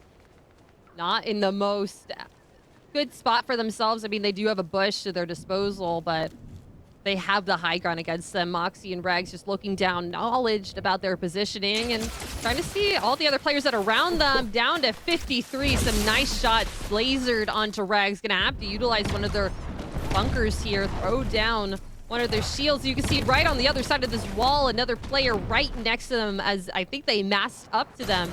That's Yanni and CC Nugget. They're going to take the high ground right from them. And that was incredible from them. That is exactly what you need to do when you want to dethrone the queens of the lobby. Yeah, Yanni and CC just kind of recognizing the fact that Moxie and Regs were under so much pressure. They might have even been close enough to hear that initial shield break as well onto Regs, and that is the primary reason why we see them looking to be so openly aggressive. On top of the fact that, again, coming out of those open quals, that has to have been a huge confidence booster for this duo, because Yanni and CC, they weren't necessarily a team that I think everybody had their eyes on for being like, oh yeah, these guys are going to be like, you know, dominating some of the lobbies that they're rolling through. But we saw those kinds of performances. We saw very clutch circumstances coming into play as well out of this duo. And I think most importantly of all, it has just built so much confidence in them. Over to Canyons Crossing. Looks like Boored and Ebath able to grab themselves an elimination and a bit of a refresh as this player looks like they try to drop down right on the edge of the storm. Lots of duos near them, but no one really exposing themselves too quickly. May have saw the fight break out over by that bunker. Now just trying to reposition themselves to some high ground, as it looks like we are going to get more of a mountain end zone. Now having this body bit to their advantage is going to be key. Going to be huge for them, and trying to make sure they know what's happening around them. Looking around, grabbing another one of these cute little buddies. I love these little shield guys. They're adorable. You can see, oh, already in the elimination feed, Panny and Female Dukes able to grab an elimination of themselves, and it's like a lot of teams starting to get a little bit more active. Looks like Boored keeping some eyes on the top of this mountain. Sees that there's a duo here and they want to jump on them. Rin, ooh, does expose herself for a second. I don't know if they knew that they were up there. A nice bush comes down. It's gonna give them a little bit of cover as they're trying to recuperate some of their shield, but they are in kind of a dangerous spot as they're gonna start sliding down this mountain. Does get cracked down to 53, and looks like Lily is looking to grab herself an elimination onto these two. Almost seems inevitable at this point. Full collapse now by Rin and Lily. They know that Beth has no shields. Brett also forced the Void Oni off, but right now, Queens of the Mountain range will remain in favor of Rin and Lily. They managed to defend their position. Those shots fired, though, having drawn in, might have just kicked the Hornet's Nest. They're not careful. Seems like another duo kind of looking to scrape their way up the mountain face, and Shadow Slayer seemingly leading the charge there. Lily, one more time, going to go on the defensive for Shadow Slayer back down towards that lower elevation at the base of this mountain. But as far as Brett and Beth are concerned, I think the main reason I'm surprised that they even opted to travel that far up the mountain face, they saw that the Sprite Shrine had already been looted and claimed, essentially. So for them to still choose to keep charging forward, I think it's a bit surprising, just because they had to expect that there was going to be a team taking advantage of that prime positioning at the top of the mountain face once they saw that the shrine had already been looted out. BC and Yanni here still able to hold on to this high ground. It seems like it's just a constant battle of the top of the mountains now that this zone is starting to move into that direction. Moxie and Regs. It seems like Regs has not been able to recuperate any of that health. They're just trying to sit into more of a passive approach. We are now entering almost into our 6th storm, and we still have 73 players left in the lobby. Really the most I've seen in a while so far. Wolverine Ibis here, right on the edge in these flower farms, able to grab just a little bit of loot. Looks like an earlier elimination for themselves. They do have 3 total. Make their way in through the storm, just running against the edge. Could be able to meet up with some duos that are right on the other side of this as well. Ibis does start to throw some shots down, trying to see, and does get a knock onto Ava. That's a huge knock. Just now had to find where that duo is. Where did she go? It's a risky strategy, though, what Ivy and Breeze are opting for here. Sure, it leads them to an elimination onto Ava. Psycho nowhere in sight. Have to expect that Her duo already called out the fact that she's been compromised. But the reason why I call it risky for what Ivy and Breeze are doing is because they're aggressing teams that are already further ahead of them into the zone. And we saw that work against them in lobby number 1 against Holly, for example. Or excuse me, Haley. And the fact that, you know, you can shoot at the teams ahead of you, but eventually you got to make that rotation yourself. Yeah. And if you don't have like a Void Oni mask to depend on to make that rotation a little bit quicker, a little bit safer, I would even wager, you might just be ultimately compromising yourself in the process. So I've been seeing them lobby and lobby and lobby again, you know, just running it back with we're gonna trail from storm side, and then we're gonna break into the edge of zone, and we're gonna attack everybody that we see in our line of sight that happens to be in front of us. But again, the moment you send out those shots, there is always going to be somebody else watching. And I do have some concerns for them, but again, I definitely respect they've clearly got their strategy that they want to follow, and they're continuing to implement it time and time again. Yeah, it just comes down to like, how are you able to hit those shots that you need to be able to get those eliminations once you do those rotates. And we'll just have to see if that does come to their advantage in the end. But Daya, Yaz, we are having a battle on the top of Shogun's arena. As you can see, Nina and Vader on the other end of it, on the other island. Not sure if you saw who had which battalion. Bit of an interesting situation up there for them, but Vanessa Millie still going strong. 5 eliminations for them so far in total.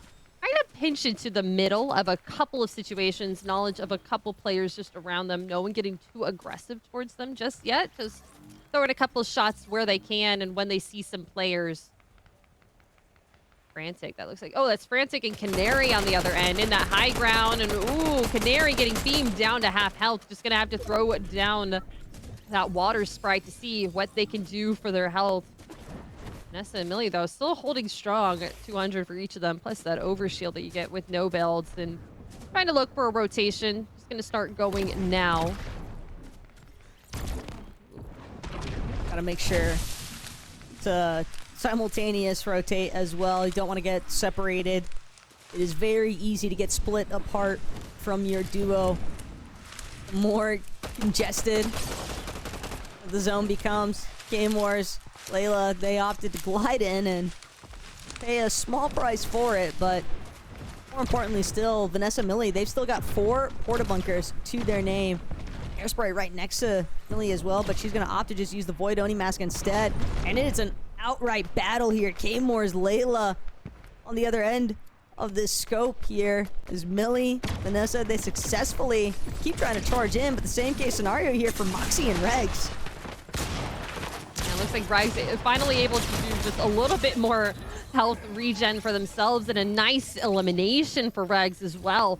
Now up to 7 for the duo, or 9 for the duo. Just 7 for Regs, going absolutely crazy, but still getting third-partied here. You see Fiona and Allie making their way in, stealing that refresh from them in that high ground as the bunker gets taken from them. Regs and Moxie just forced to recuperate here, get a little bit more shield, heal back up just a bit more as they go back. Not quite to 200, but 150. It's just enough for now. You just want to make sure that you're staying alive and you're staying with your duo. And I mean, they do have this high ground. Looks like they're going to start getting a little bit more active as they do teleport back into their bunker, taking it back from them. Regs though, the moment she looks back, Moxie lost her shield in the process. They'll still have those small shield pushes to depend on, and 3 med kits as well, but Moxie, Regs, you can tell that they are itching for another top 3, if not a Victory Royale finish. Be surprised if they don't get at least 1 on the day in your face.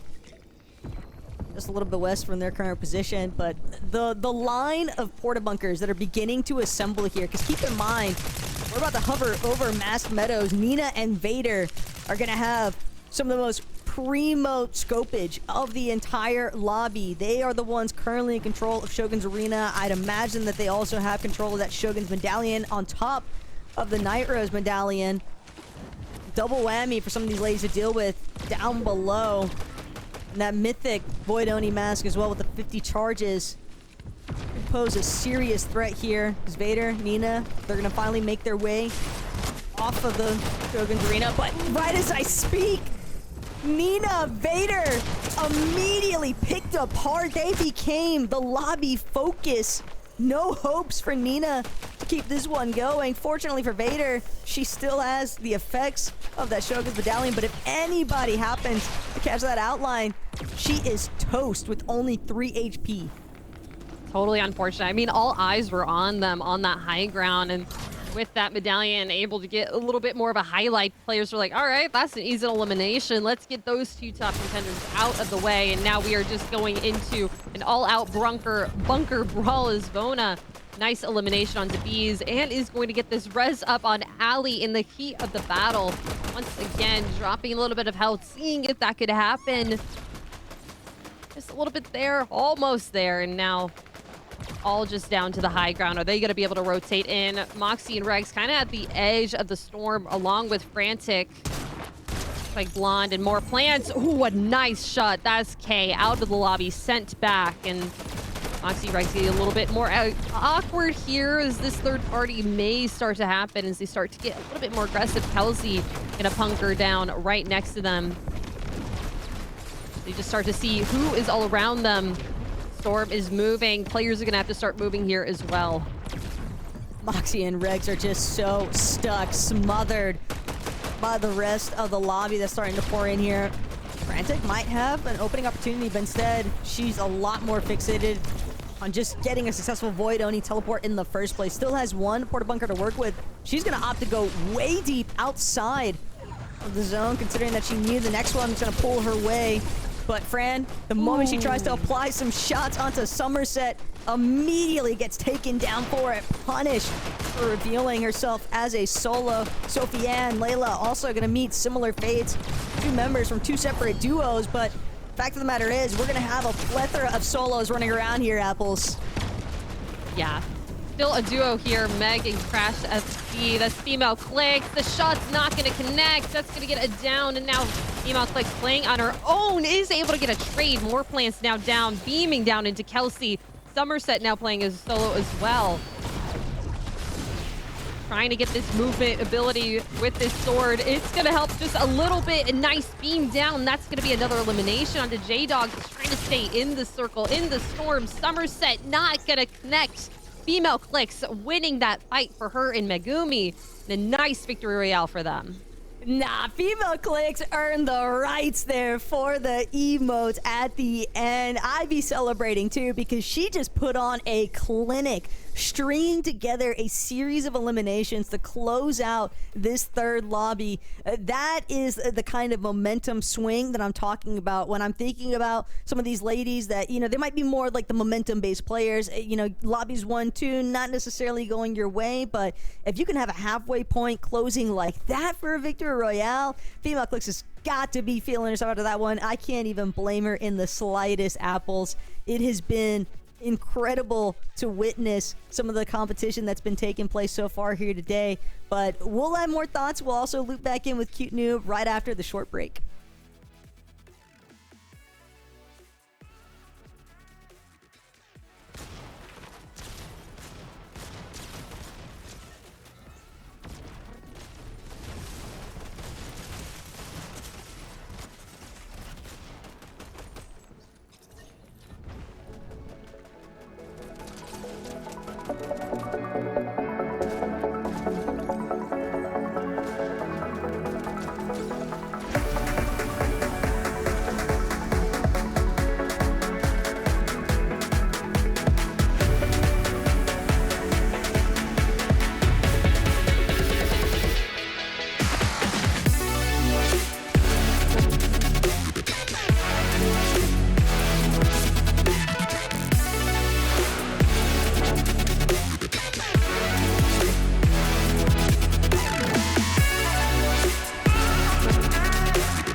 Welcome back, and we just finished game number 3 with female Clix using that Void Mask and the Sentinel Pump.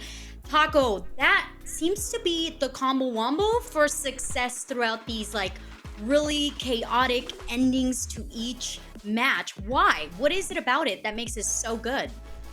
The Sentinel Pump is just the best shotgun in the game right now. I think it's undisputed at this point. We saw a couple of buffs even get applied to the Twinfire as well as the Oni Pump very recently, and yet Sentinel Pump just continues to reign as number 1 for everyone as long as you can find one. I do think that there have been a handful of players that have resorted to a Twinfire. I haven't seen anybody bust out the Oni Pump here today, but it's largely just a standard across the board. I think having the reliability of the damage behind it. Toxic Blonde here, one of our Twinfire shotgun users, but again, it's not something that you would want to default to in comparison to the Sentinel Pump damage. Absolutely. Every time I'm like finishing or looking at the last few circles of the map, I'm like, oh my gosh, there's so much shotgunning. It kind of throws me back to the days when like it was just pump shotgun after pump shotgun, and they were just pump shotgunning left and right. I'm like, oh gosh, with the person with ADHD, kind of overwhelms me a little bit. But the fact that these ladies could use it and do it so phenomenally to the T is great. But let's look at the leaderboard, right? Like what's happening on our leaderboard, who's moved up, who hasn't. Like, is there some names that you were like, okay, yeah, they need to be at the top?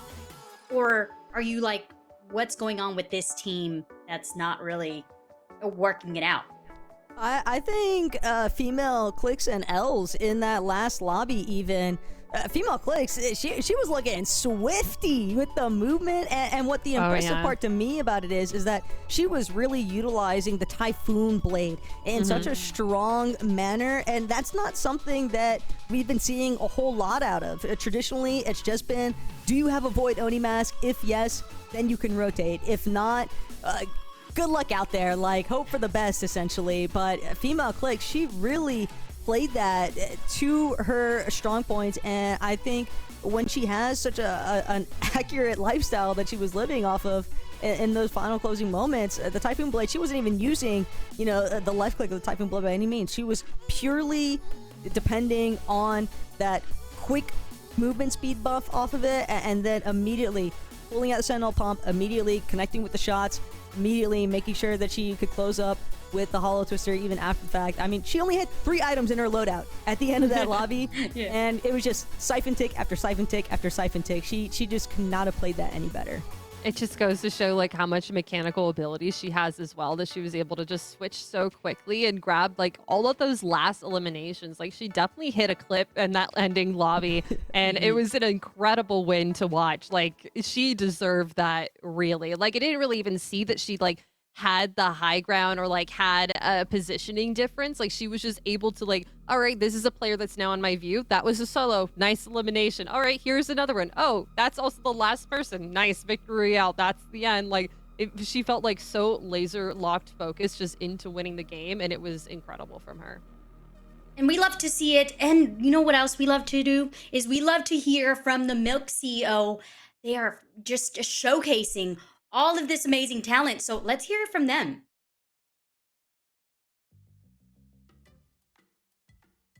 This is Yin, CEO of Milk. Total boss. It's true. Gamer or not, Yin and the team at Milk made a pledge to support women in sports. And that includes esports too. This year, her team decided to launch, drumroll, Milk's Women's Fortnite Tournament Series to help level the playing field in esports. For women, tournament.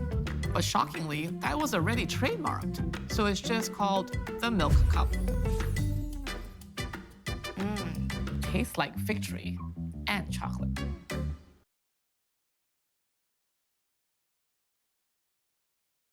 We hope that you have enjoyed that. I wanted to hear it. We didn't get a chance to hear that, but I'm sure that we'll get to hear it on the next go around. They were showcasing their chocolate milk. And I haven't got a chance to take another sip, so I'm just gonna awkwardly sit here and sip. Yeah, I'm gonna act like my glass hasn't been decimated. Oh, no. You've been going I had ham a on that. refill. I had to get a refill. Yeah. Like I'm a big fan of the chocolate milk lifestyle. Okay, I take it seriously, especially on my milk cup days. You've got to lock in, and the milk cup just deserves a glass of chocolate milk. It's like two peas in a pod. Yeah. You get all the minerals, you get all the energy, you get to focus, and you guys are doing so much focusing with the amount of final round or final circle fighting that's going on, which has led us to this leaderboard. Team Frantic being number one. I mean, Apples, are they playing like they're number one to you right now? I feel like they have. I mean, I don't think we've had them get a victory royale just yet, but they've been the team that's kind of on like the low ground of the final circles. They've been kind of getting aggressive a little bit in those early fights, but trying to like play a little bit more closer to themselves, not kind of splitting off this duo. I mean, they've been playing pretty well, but not as well as they need to be to get to that victory royale. But obviously, it's not too bad. They have 163 points, 30 more than that top contender. I could completely be wrong if they have gotten that victory royale already, but I'm pretty sure they haven't. I feel like it's been Vanessa and Millie, and then it was a female Clix in the end of that last game. But they've been doing pretty well. They've been able to run in, grab those eliminations when they need to, and kind of just play by themselves and just kind of use their positioning to where they need to be. I'm also just gonna like hijack this for a moment, Apples. I'm sorry, because like I love what you're like calling out, but at the very top of this broadcast, you know, you asked us who's gonna be like our dark horse teams you could expect, and I gave you a duo name. I said Yanni, I said CC Nuggets, and you know what I noticed? In second place, J-Dog and Tokyo, second place on the leaderboard. Jordan specifically, I think she has really been grinding a ton with her duo Tokyo, and so to see them that high up, when even after the open quals lobby, we were looking at them outside of our top 10. Granted, it wasn't by much. They were still in 12th place, but I think for them to be holding second on this leaderboard and this kind of set lobby with the caliber of competition that we have surrounding them, that is a very huge indicator to me that they hit the VOD reviews, they hit the scrim practice, they have made a really strong adjustment towards their overall strategy, and coming out of Twinkle Terrace uncontested, I think it's even more impressive because we've been seeing them essentially have to go cross country for where a lot of these final zones are ending up, and for them to be traveling as much as they are while still making sure to maintain really strong positioning, really strong resources, and just good placements to stay in that top 3 of the leaderboard. Like this is a dark horse team that we're looking at.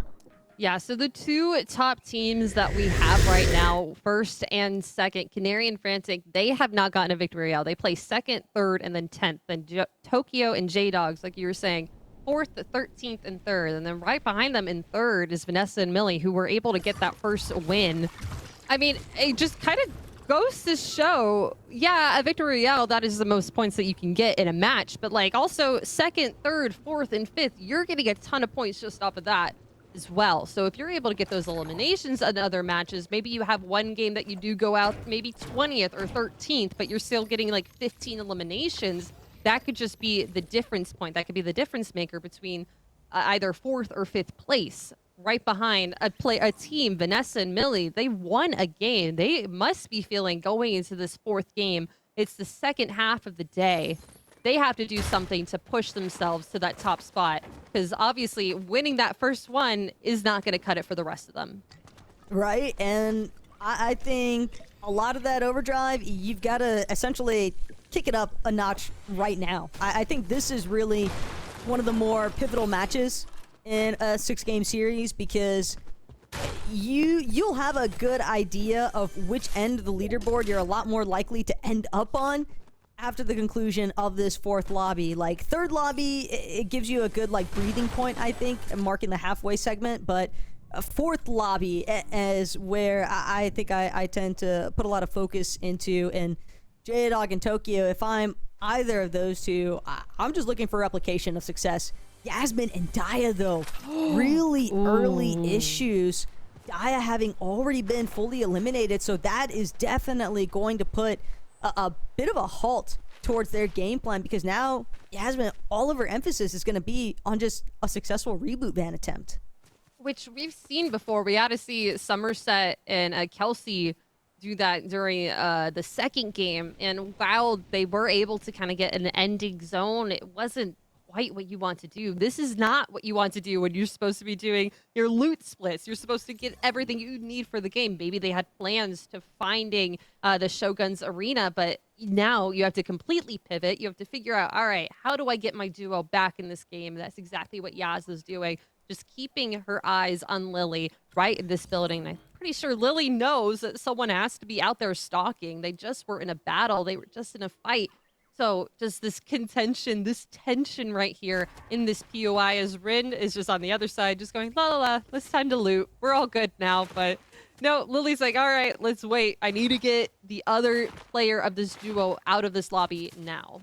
What this really feels like, though, to see Daya down so early, it tells me that Lily and Rinny just likely had a better drop, found floor loot, and just beamed Daya out of the sky as she was flying in. Because Mass Meadows, I think it's very easy for both those teams to essentially split the POI and kind of just go their separate ways. Maybe they clash later on in the lobby. But if you just have an outright better drop and you touch down first and you happen to pick up the Hollow Twister, especially right now, yeah, it's pretty easy, I think, to cook somebody out of the sky with it. And Daya might just have found herself as a victim of that kind of situation. But again, we'll just have to loop back in to see whether or not Yasmin ultimately ends up recovering their current fourth game lobby. In Your Face and Bex, far west of the map, hanging out by Sakura Stadium. And this is not exactly a position where they're going to see too much activity, just these outskirt positions. So I almost wonder if this has been part of the recipe of success, though, for J-Dog and Tokyo, because In Your Face and Bex, when they do move inwards, that is one of the teams that they are very likely to butt heads with. And that could go down to In Your Face and Bex in their previous, I guess, what's it called? Like they're showing, yeah, they have 2 eliminations so far, but their first game, they went out 31st. Second game, 43rd. Last game, they had a little bit of a better one, going out 16th, and that little bit of a closer circle for them, but that just has to see, are they going to run into Tokyo? Are they going to see that top 3 team going at them, and how are they going to respond to that in a way that's positive, and maybe that they're going to be able to get a little bit of a better placement? I mean, it's just all down to who is going to act first, who's going to start getting aggressive. And Taco, do you think we're going to start getting a little bit more aggressive now that we're in the second half of these games now? I think we're going to have to, especially for some of these ladies that are trying to really create more of a gap from the top end of the leaderboard. Because, again, everybody loves bragging rights being in first, but more importantly still, there are some pretty distinct prizing jumps that take place throughout the top 11 who are going to be in the money overall. So first through fifth specifically, I think is where you're going to see a lot of these ladies that are going to want to try every point counts kind of mentality. As Canary, Fran, they are applying so much pressure right now onto Leah and Julia. I don't blame Leah if she's a little bit sad about it right now, watching her duo just get beamed from the distance. Shockwave might buy her a little bit of time here, but with that Void Oni, it's only a matter of seconds here as they fully collapse now onto Julia. The first elimination of Lobby 4 here for Fran and Canary, and they're right back to Seaport City as if they never left. It could definitely be a retakeable reboot card, but they're going to have to completely rotate around to find a van that isn't going to be camped by Frantic and Canary, as they do have Seaport City, that zone kind of going in the way of their favor as well. Vanessa, Millie. Eyes on some players. It's Tokyo and J-Dogs on the other side. It's the top 3 teams over here. Keeping knowledge of this. Trying to see if anyone's going to poke their head out. Maybe get an easy elimination. Millie and Vanessa, I feel like they haven't been going too crazy in these games. Not been getting too many eliminations as they need to. I mean, still into 3rd place with 1 victory royale under their belt. Not having to go too crazy, but they want to get to that top spot. They're going to have to, at some point, figure out that recipe for success. Yeah, a big part of it as well for Vanessa and Millie is that during the open quals, they were initially just opting to make their rotates more aggressively towards like center map. Now they opt to just push north more often than not, coming out of Night Shift Forest. So they're heading over and over again towards that Twinkle Terrace. And again, the primary reason being they don't want to deal with Kelsey and Somerset, who like to sit on that mountain range just outside of Warrior's Watch. And the trickle down effect, the impact that it's made, Kelsey, Somerset, I think that they've had some issues today in terms of before they were kind of bottlenecking a lot of the flow of the lobby from teams that were trying to kind of hit areas around that mountain range. And now all those teams, again, they saw, hey, we don't want to deal with this again after dealing with it during the open qual week. So we're just going to avoid it entirely. And for a team like Vanessa and Millie, that revamp strategy, one more time, it's the micro adjustments. You don't think that they will necessarily have as huge of an impact across the grand scheme of things, but it does bring other teams into play in manners that I think can be hard to anticipate. Absolutely. Lily here up in the high ground. I think playing... nope, not playing as solo. Rin just kind of on another part of this mountain, staying a little bit in low ground as they try to escape from the zone. Terrain going past them as another team is aware of their positioning. You can see that they're looking on over. That's Stony and Hannah right on the other edge. Kind of in a low ground spot, hiding in this bush. It's time to hide in some bush. Pop shots raining out, just making themselves known. Time to rotate around as the storm is about to start pulling in about a minute. Trying to get ahead of that. Trying to get ahead of the rotations, not wanting to get into any sticky situations that they can avoid here. Full eliminations coming through the feed. Now, still, an 80 people left in the lobby. It is insane how many people are staying alive to these end zones. It is nothing like I've seen before. These women just have so much energy in themselves to keep going, just to stay alive. It is incredible to see.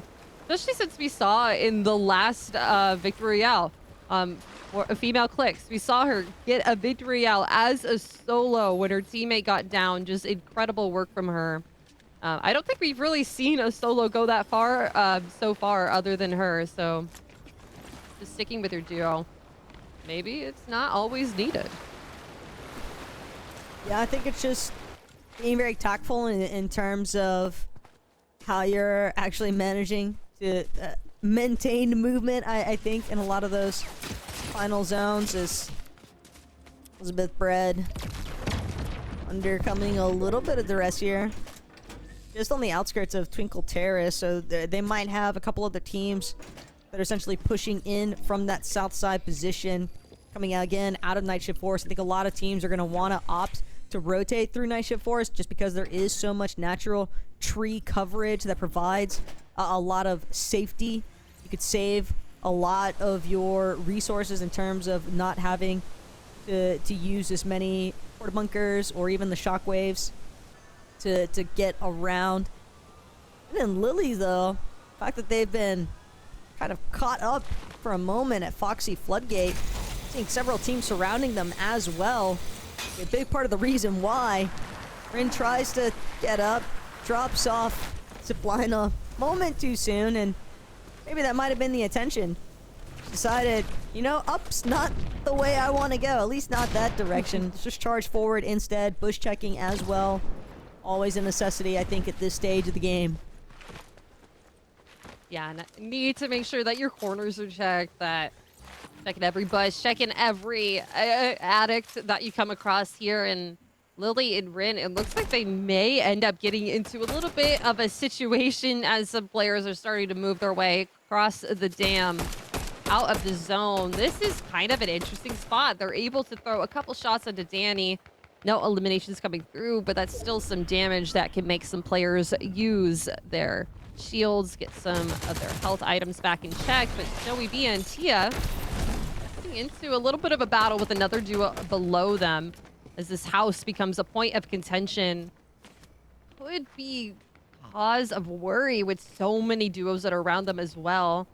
Doesn't look like they're going to start getting aggressive. They're just going to keep the high ground of this house, going to keep the top and start rotating away. That other duo has staked their claim. Not going to get too aggressive at this point. Not really needed, as just the danger of third partying is just all around the corner as the storm starts to zoom in to these players. Yeah, but the bird to go, having not been claimed just yet. Meanwhile, relatively deep in the storm here, Billy's going to be able to bring back her duo Alarming Amber, although that audio cue has definitely caught a little bit of attention from elsewhere. At the moment, sure, you got your duo back, but a little bit scuffed as far as the loadout is concerned, as Tia trying to provide some backup onto her duo down below. Mar gonna fall looking for Patty, who's also trying to collapse on the situation. Patty doesn't have much HP to work with either, but Tia, all she needs is one good shot to connect, and she finds it just in the nick of time as well. Bina nearly found herself fully eliminated. Instead, she will be successfully revived. And the water sprites, at least 2 to work with. So that's going to be more than enough here. Good refresh. That couldn't have come at a better time. 5 eliminations as well for this duo. So it's evident that they are certainly trying to scramble their way up the leaderboard. Yeah, perfect timing for Tia running in at the exact moment, getting that knockdown from the high ground as they were trying to finish off her duo. Just right in the nick of time, able to grab them right back up. And it's really good work from them. Sad girl Leah, Julia, able to kind of run away from that situation that we saw a little bit earlier. We saw them on the high ground at the beginning of this game, kind of getting into a bit of a battle, but able to recoup here just a bit. Not all the way up to full shield as they could be wanting here. The refresh could be in order, but they're just trying to stalk their way into this POI, into some of these trees, just to hide just a bit from some of the players that are going to start rotating on in from the zone. Could be something that they could want to kind of aggress here as players start to come in. On the lower players on the lower side, could be an easy elimination onto them, but still, that's just a whole other can of worms that they may not want to open. Tia and Snowy Greener looking to get another elimination duo onto their docket. That fortunate that Wall was able to hide away Hannah's frame for the time being. Nothing's going to connect just for now, but Tia is still hungry for something. That shield crack's going to be good. It's still not going to be a complete knock for her, as they are just trying to go into Lost Lake, trying to get some coverage from the walls as they did just before in this battle. Nothing's going to connect for them. The problem right now, Stony and Hannah, they are so split from each other as a duo. I'd almost say it's surprising that Tia and Bina didn't actually opt to chase out either one of them even harder, because you could 100% key when a duo gets that separated from each other. Instead, they're just going to take that damage as is and keep things moving, but now they've got Millie and Alarming Amber that they might potentially have a good overhyped view of. And keep in mind, Billy, Amber, they don't necessarily have the greatest loot currently. They're definitely worse for wear, especially after having gone such a late reboot. So their only focus is probably just trying to find whatever loot they can scrap together, and there's not going to be a whole lot of it, considering the flow of a lot of these teams trying to utilize this natural forest surrounding Magic Mosses. Yeah, natural forests, natural bushes, it seems like, as Regs and Moxie sit in one of their own. They threw down, trying to see if they can find any rotates in as the storm comes through. This big fight coming through. Billy landing a nice shot. Alarming Amber throwing hers in as well. A knock comes through onto Snowy Bina. That's going to be an elimination, and I think that's the whole duo taken out for them. Nice refresh onto both of them. Now just got to heal up as they are now in the storm. They're going to have to rotate in just a little bit late than they probably want to. Do have a refresh on that Oni mask, so could be useful as a long-range throw-in. No more health other than these water sprites. Just going to have to see if they can search and find something on the way in, but they do have a very long rotate. As you can see, it's already off the mini-map. They're able to find a couple minis, but I don't know if that's going to be enough for them at the end of the battle, as some shots are already getting thrown at them. More plants kind of looking at them. Now Hannah on the other side. A nice crack onto the shield. Now down to 23. This duo is not going to catch a break for a second. No, what looked like a promising refresh has now seemingly worked against them. That slight delay for getting their position into the next zone is really all it takes, because now everybody else in front of you, they are just turning back and completely spraying down everyone else. It's a little bit late to the party here. Okay, and Kiana, though, good control of a nice bush, but every time you send shots out from your bush, you have to keep in mind there's other duos surrounding you that are definitely going to take note.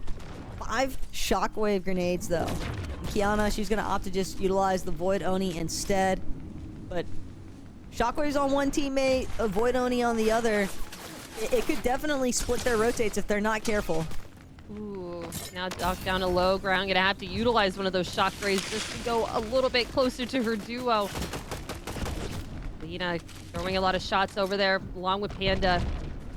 Not gonna give them a second to breathe, not a second to think about what they can do. Lee's gonna maybe get some shield back up. That's something that they need here.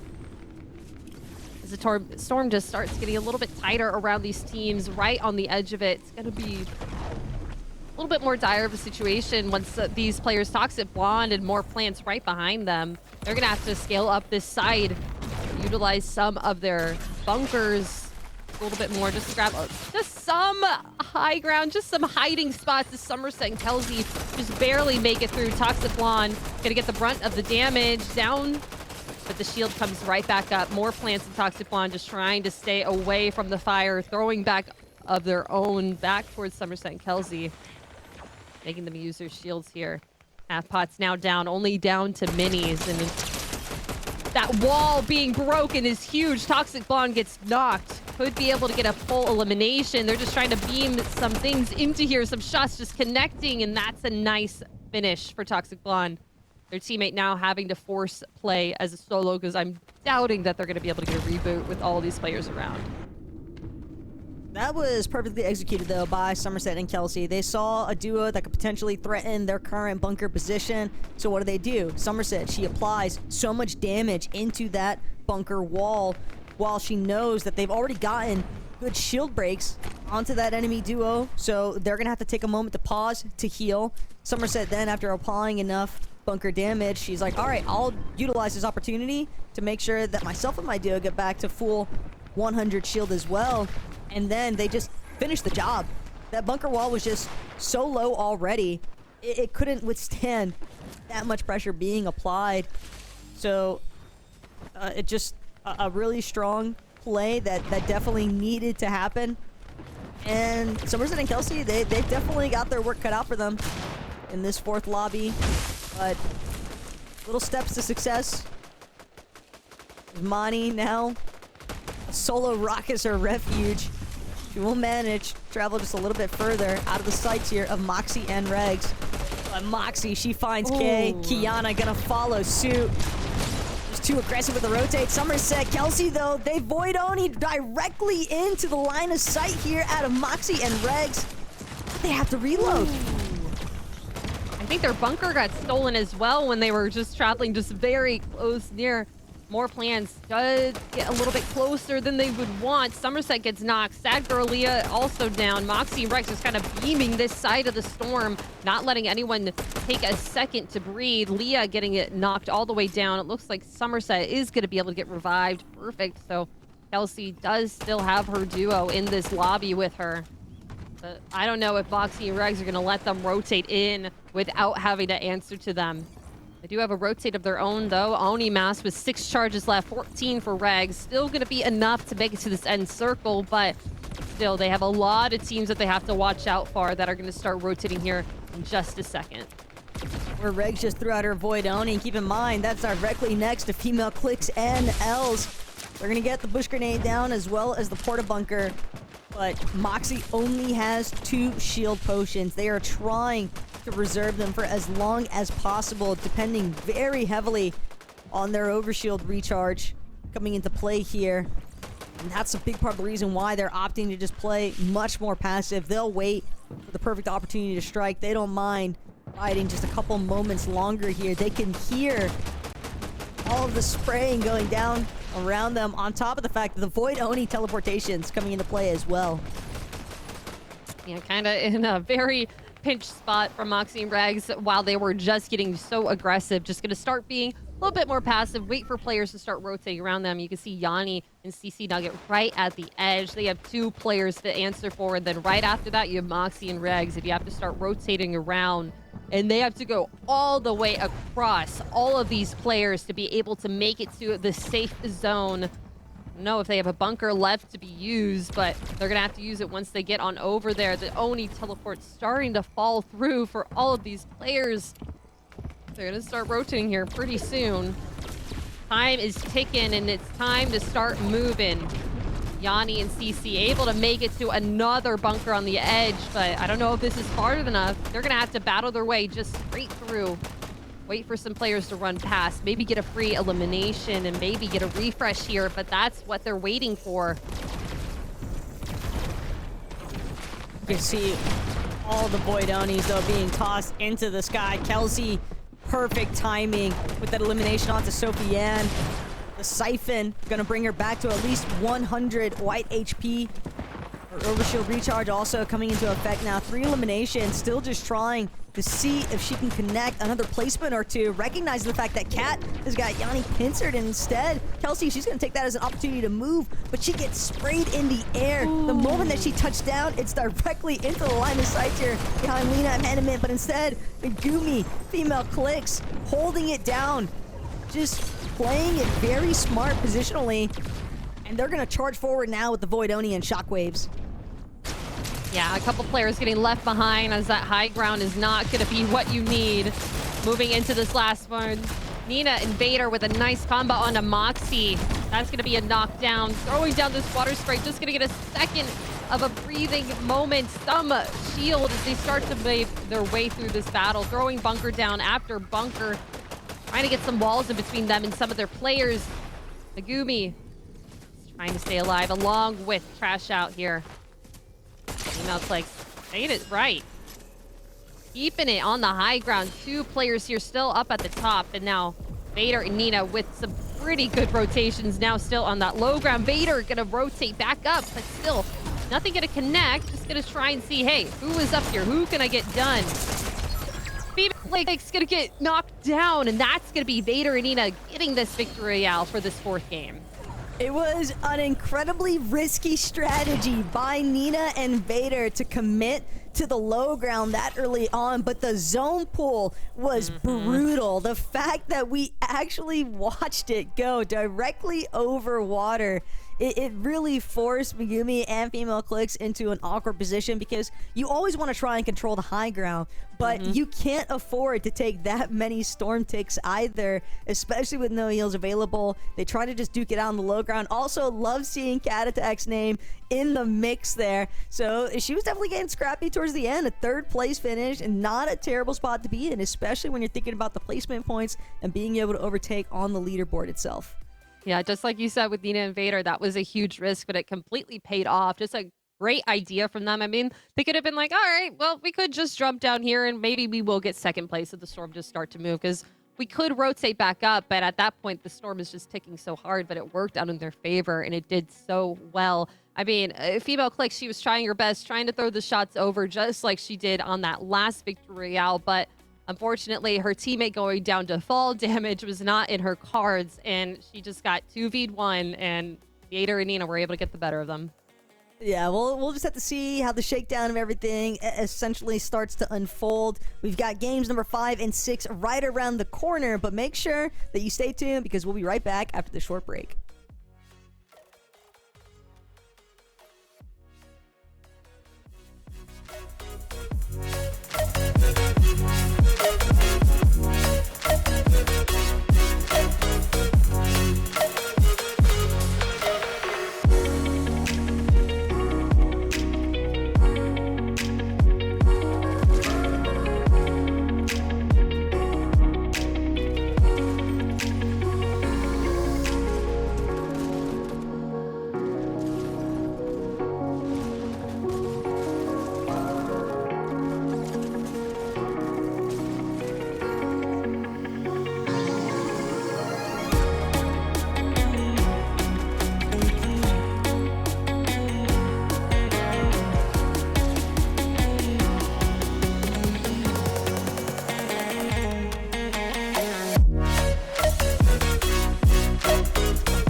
welcome to the Milk Cup Winter Finals. It is Ivy along here with Best Taco and Apples. They have taken you through the journey, which has been 4 games. We're about to load into the 5th game. We're down to the wire, ladies. $50,000 on the line. And top 20 get a split of that, right? So what is it that these teams need to do if they are not already in the top 20 to adapt, adjust, and get into the numbers needed for a good prize pool? Apples. So kind of what I've seen, like looking at the leaderboard and looking at the points, there have been some teams that haven't even gotten like a victory royale that just have like stayed alive in that top 10, have getting eliminations, been contributing to the final circles getting smaller. They've been able to stick it into the top 10. So, I mean, they just kind of have to focus. These teams have to focus on, all right, maybe I'm not going to be able to get the victory royale, but I'm going to make it a lot harder for these top teams to try and get another one. So just being a nuisance, being something in the corner that you can't get rid of. Another team, maybe they're going and taking your high ground, just going really, really quickly into it, is exactly what they need to be doing here. They need to start getting nuisancing around these players, is what I would say. I think for me, what I'm trying to keep an eye out for is if anyone's going to do something crazy, like completely pivot off the drop spot that they've been traditionally going for these lobbies so far and try and shake things up. Both if, you know, they haven't been having success where they've been landing on the day. All right, you try and mix it up. You try and see if you can form something out of nothing, right? Because at the end of the day, I think even though we know that like top 20's got the prizing, I'm really keeping my eyes catered a lot more towards that top 11 specifically, because that 11th place jumping up to that $900 threshold, that is a huge shift, I think, in prizing, and it only gets better from there. Oh, yeah. Yep. The gap from 1st and 2nd place, and even just looking from 1st to 11th place, is big. But you can make it up if you can just drink your milk and get a victory royale. And that is exactly what these teams are looking to do as we go into game number 5. Ladies, yep, Apples, that's what I'm doing. That's exactly what I'm going to be doing while you guys narrate what goes down into this 5th match. There's a team that I'm looking at that I feel like need to keep going on the path they have been. Moxie and Regs, they placed 11th, 17th, 11th, and now 5th. They are making their way towards the top. They're making their way towards that end circle moment. They have 28 eliminations. They're tied with Nina and Vader with eliminations. They just have to keep pushing themselves. I mean, there's still 6th place right here, but if they crack that top 5th and top 5 teams there, that's going to be pushing someone out of that big money, and that's pushing themselves back in. And I feel like Moxie and Regs can take it into it. I just think it's so absurd to me that even with eliminations only being worth 1 point apiece, just seeing the bulk of the elims so far just continue to remain with a lot of these familiar powerhouse teams, that is just such an incredible accomplishment in my eyes, Apples, because it just shows that there's definitely consistency, even if it's not necessarily in the placements. It's like you can always depend on these ladies to be some serious fraggers. Absolutely. And that may come down to just, all right, I got 2 more eliminations than that team. That's why I'm in 2nd place and they're in 3rd. Like Vanessa and Millie, J-Dogs and Tokyo right now separated by 1 point on the leaderboard. Vanessa and Millie, they won a game. J-Dogs and Tokyo, they have not been able to win a game yet, but they are still right on each other's necks for 2nd and 3rd, making their way up to 1st. And Nita and Vader, they have a lot of people breathing down their neck going into this 5th game to see if they could dethrone them. And I feel like it's just going to be one top team getting eliminated out early that could just change the entire set list here. You know, it is funny though in a sense, because keep in mind, Nina, Vader, when it was trios competition for the Milk Cup, and I'm thinking back to the LA Land specifically, they came in 2nd place as part of that trio. Vanessa was also involved with that scoring, but now we're seeing Vanessa still holding it down technically in 2nd with Millie. Hold that thought though, because Rennie absolutely shredded upon landing. Daya hoping that she can turn this 50-50 back into her favor. But with the positional bailout that we just witnessed, it looks like Daya is going to have the opportunity to go for the full revive now onto Yasmin. So this skirmish here at Mass Meadows has never been more direct than this lobby. Ooh, Lily coming around the corner, and that's going to be the elimination. That's going to be the duo out, and that's all of Mass Meadows. To Daya and Yaz, not even going to have to reboot here. And I think that's what happened during last game when we kind of popped in, saw that Yaz got down, and Daya was playing as a solo. And good for them, able to get the better of the duo this time, and able to just kind of loot up, just go on their own path, just like that. And the other team kind of getting a little bit more aggressive than they really needed to that early.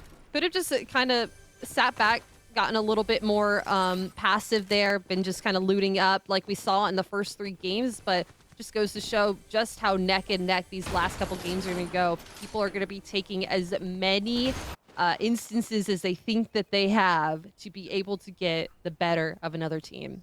I think Yasmin and Daya, as well as Lily and Rennie, both of those teams kind of just recognize the fact that, hey, half of this POI's loot just isn't going to cut it in terms of us having the ability to really threaten that top 5 of the leaderboard, because both these teams have been outside of it. Fanny and Mar continuing to just stay under fire here, dashing around these bunkers, but it's going to be Mar trying to hold it down still for Fanny. The reload just too powerful.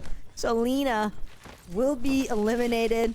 Fanny and Itzmar successfully defend their position, but it does come at a bit of a cost here in my eyes, Apples, because that fight left them relatively scuffed, and it's going to be a bit of a recovery tour to get back on track. I'm liking this aggression that we're starting to see, Taco. We're starting to see these contention points getting a lot more aggressive. Just like I said, they're starting to be like, all right, it's last game. Let's get it going. Let's finish this out. 93 players left, 47 duos still in the game. And I mean, while that was just 2 starting fights, I feel like we have a lot more to come, if that's just how the vibes are going to be setting just now. Bina and Tiakor, we saw them get really aggressive last game. They just started beaming through, grabbing that high ground once we're done looting this area, this bamboo maze. And they do have a couple duos to their advantage. Not too close, but they just got to be worried. They got to be safe. Figure out exactly, all right, maybe we shouldn't go for them because maybe they were able to loot this area, grab this shotgun, and they probably have a bit more than what we have in store. However, Tiakor, they did look like they were pretty well off on their loot situation at this point. That's not necessarily the team I would have expected, though, to be at Spiral Shoots at that point. But, hey, again, I think it is just attesting to the fact that, you know, some of these ladies, they know we're in the penultimate match, right? You've only got 1 lobby left to work with after Game 5. So you really got to make every moment count here. And again, part of that recipe for success could definitely just boil down to let's just tackle a new strategy altogether. Let's just drop somewhere else, drop somewhere new. See if we can come up better for it. But Yasmin, Daya, they want to stick to what's tried and true. And again, Mass Meadows, having taken full control so early on as well, they're actually just trying to get good angles. Looking into Spiral Shoots, definitely aware of the fact that there's got to be at least a team or 2 kind of hanging around. What it looks like. It looks like they want to take control of this ground. That's what they did last game. That's what they've done a couple games before. And now that the zone is kind of letting them do it at this point, kind of positioned in more of a southern area, they could decide they want to make their way. And right on the edge, they can make this place their home if they'd like. Not too contested. Just 1 other duo on the side. And it looks like another duo kind of a little bit farther across the street. Everyone just taking their time, making sure that they know exactly what they need to be doing here. Loaded up on loot. Not going to be needing to use the Onimask just yet, but actually, whoa, I almost got proven wrong actively. happens to the best of us. But more so, I'm keeping tabs. You called out that team that's kind of hanging just a little bit outside of Mass Meadows. And again, just a lot of bush camping. And I'm not calling it as like a bad thing either. Like, this is a very legitimate strategy, especially in zeros. But the mayhem that unfolds when you're just watching these teams try to collapse on each other inside of the bushes, Elizabeth barely managing to scrape out with her last little tidbits of HP here, 8. And now she'll have the shield potion, time to expend, but Fred, having been knocked, this could be a prime opportunity if there's any other duos in the area that might have overheard the action taking place, and that seems to be the case here because Kiriyama, Snowy, they look like they want a piece of the pie out of this one. They're just trying to truly gauge which direction those duos simmered out to, but even with this advantageous positioning, finally, Kiriyama's gonna get tabs on top of Elizabeth, back down to 8 HP again, it seems like, but Fred fully eliminated here. And Snowy also looking to cut off this exit point. Just no HP to work with. Just getting bullied here at Canyon Crossing. Just unfortunate going out this early in the 5th game where you're just trying to load up as many points as you can. Looks like able to escape for now. Snowy and Cutie Cane, Ema. Just trying to hide away. Trying to make themselves known at least so they have a little bit more control of this POI, not wanting to have to share it with someone. Making their way across the canyon and just not going to play that angle right now. And again, part of that really just comes down to pure circumstance of if you're going to go for these aggressive fights early on, I love it, I respect it, I always want to see more of it, but you got to be sure that you can actually have a quick time to elimination, because if you don't, if there's any hiccups in your play, again, you are basically just begging for a third party to intervene, and that was definitely the case there. But as far as Kiriyama is concerned, probably more than happy to walk away with those double eliminations. Teams continue try and posture inside of these bushes, trying to utilize every tricky angle they can think of to their advantage. Yeah, I don't think I've ever seen more teams camping in bushes than I have in this tournament. And I feel like it's just the meta now for no build. It's either this or you're using your bunkers for the end fights. You want to save those for something where you know that you won't be moving too quickly away from, or that you could hide on high ground or throw something over the water. No. Oh. That's not what I was expecting to happen next. I was waiting for those Void Onis, because it's ever since the nerf of the Void Oni, the distance got cut a little bit. Like, it doesn't go as far, but more importantly, it doesn't travel as fast either.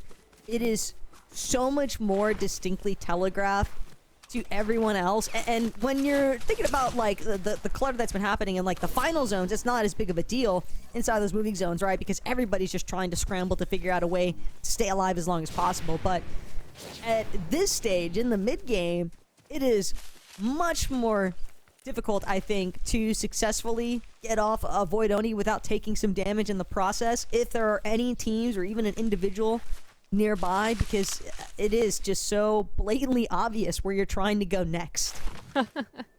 Yeah, it does send like a void across the land, and when you're just one duo fighting against another duo, that just signals exactly what you're doing to them. Does give them a bit of an advantage, could let them kind of, all right, they're going to be positioned here, let's figure out how we're going to fight against them just right quick. But yeah, just like you said, in the end games, does it really matter too much when everyone is doing it? You can't really track one person at a time. Everyone's just kind of on top of each other at that point. This team, we haven't heard too much from them, Crystal and Ariado. No, not too many eliminations to their name for this event just yet, but kind of posturing themselves at a good location. Tiacore and Snowy Bina doing exactly what I was expecting them to do, which is get active, get aggressive. Two eliminations. One duo wiped out for them, and it looks like there's more players hot on their tail as they are kind of rotating with the dead zone here. Haley right above, right around this rock from them. They know exactly where they're at. There is a void right next to them. Could be a quick teleport. Yeah, teleport. That signals to them moving on over, able to track them over as well. Kind of running around in this zone, trying to see who can hit their shots the quickest. Bina with a nice throwdown of that bush. And at least give herself just some hiding, some spot here with the water sprite just to heal up just a bit more before she gets a little bit more active with her teammate. Meeting back up with Tia on this mount. Yeah, it's just the Typhoon Blade difference right now. Miss Mary still gonna be trapped, stuck as she watches not only her duo get eliminated in the process, but Bina and Tia will successfully manage to scramble into the edge of zone here. I wanna loop back though to Ari and Shy Crystal. I just caught a quick little look in, and I think part of the reason why we haven't seen necessarily their name highlighting the leaderboards or anything like that is just thinking about their initial drop. They are so far north of the map, but basically ultimate north from where Demon's Dojo is essentially, and it's not a landmark position, it's not a POI, it's just an area that I think is very prone to getting blasted by everyone else that's surrounding you. But this is still a great experience, I think, because Ari and Crystal are definitely two ladies that I've seen pop up time and time again. I know I'm kind of brushing over the fact that Daya and Yasmin are just, you know, destroying players right in front of us, but I feel like we've witnessed this so many times today. At this point, it's to be expected, and that's why I'm trying to touch base more so on the fact that there are a lot of these ladies in this competition that I think every single tournament that they're involved in, you can just tell that little bit of experience, that little bit of build-up, it goes a long way. And I love the fact that the Milk Cup is helping essentially shape these women in that competitive nature. Absolutely. Absolutely. Last year we had the Frenzy Milk Cup, Fall Frenzy. A lot of these players are playing in that as well. That was more of a smaller tournament, I would say, in comparison to this one that we have right now, $50,000 on the line, but still seeing the difference in play style, in confidence, like we highlighted a little bit earlier today, like you were saying, K-Morse has so much confidence now, obviously still from that Milk Frenzy, but also from playing on LAN. Like the Milk Cup is doing incredible things for women's esports, and I just cannot wait to see where they go from here, because they have already broken so many records, done so many things, and just fueled so many women with milk, you know? Yeah, for sure. One team, though, that has been kind of quiet today, that I'm a little bit surprised has had such a quiet day, Emperor and Bella. I mean, being uncontested, coming out of Pump Power, we saw them have relatively strong success, I think, in the open qual lobbies, but sitting in right around 19, so they're still inside of that top 20, but they haven't really had that, like, pop-off game. And for this duo, I do think, I always love to make shouts to Emperor, because she does a lot in terms of helping coordinate scrims and third-party opportunities, I think, for a lot of these ladies in the women's Fortnite competitive scene. But I'm also just more accustomed to just seeing them have at least that, like, one really strong pop-off lobby, like, we are going to make our presence known with a dominant, like, you know, top 5, top 3, if not a win performance, right? And the fact that that hasn't happened here today, I think just goes to show that even some of the, you know, traditionally strong and well-known players, anyone and everyone can suffer and struggle inside of this current zero builds competitive meta. This is a really, really tough meta. And to see Nina and Vader, for example, continuing to control Shogun's arena, that is monumental in my eyes, because we saw one game just about of Moxie and Regs managing to make their way up, and everything after that, it's just felt like the Nina Vader show on top of this island. And not to touch base on another team, we've talked about Daya and Yaz a lot, but like this lobby, they have been absolutely shredding every time that we switched over to their POVs, but they had one victory royale. In other games, they've gone down 19th, 47th, 45th, but it seems like it's either on or off for them, just like we've seen with Vader and Nina. I mean, they've been able to get the Shogun's Arena this time, but are they going to be able to translate that to the end zone, to the end fight? So they're going to be able to hit their shots like female Clix have been able to. It's just going to come down to that. Moxie and Regs now kind of on a lower ground. We'll have to see how they're going to fare. We've been expecting a lot from them. And Bella and Imperia kind of getting stuck into a situation here that they're not quite ready for. You got to check those bushes, guys. Got to check them. It's crazy. That was more like unfortunate timing, though, because Emperor and Bella had just used those Void Oni masks.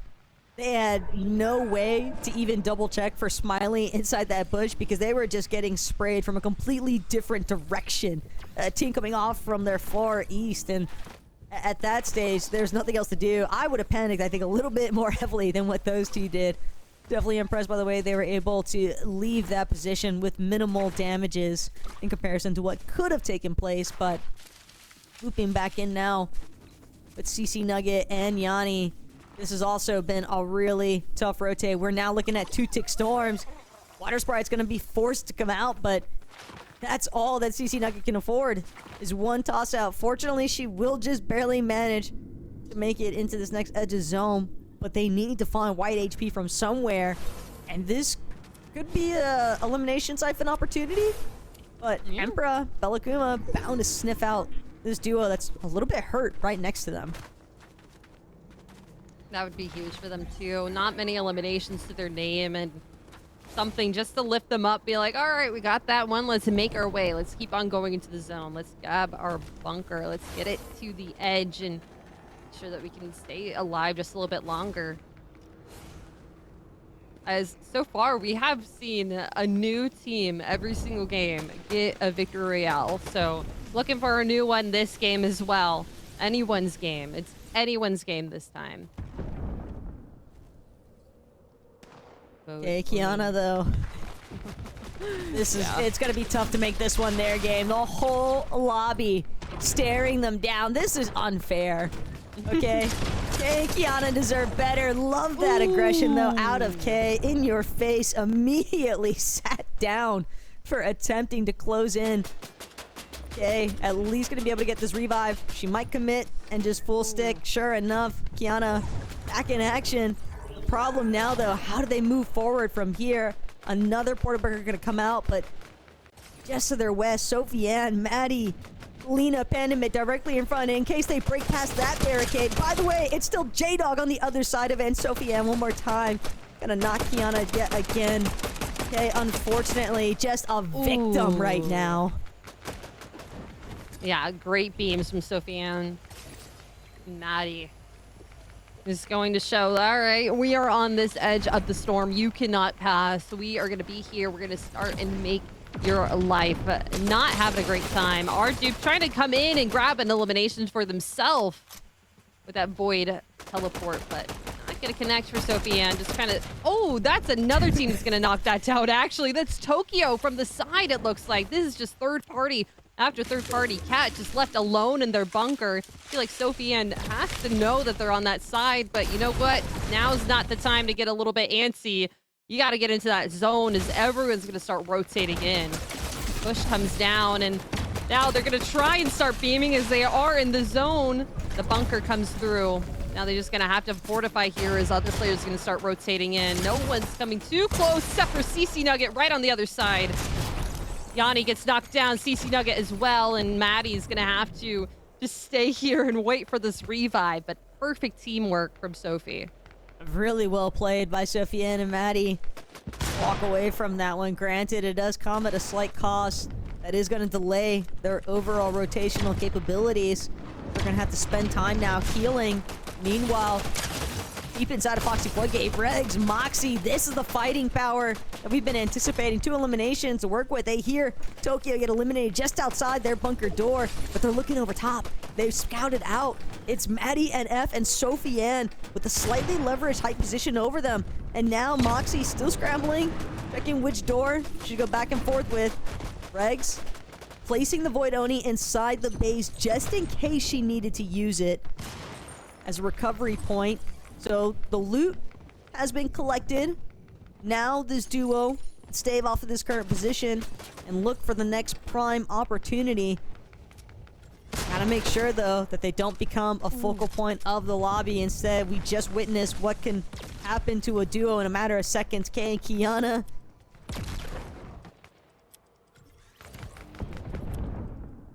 Yeah, kind of split open end zone right here. Lots of players, lots of teams up high and down low.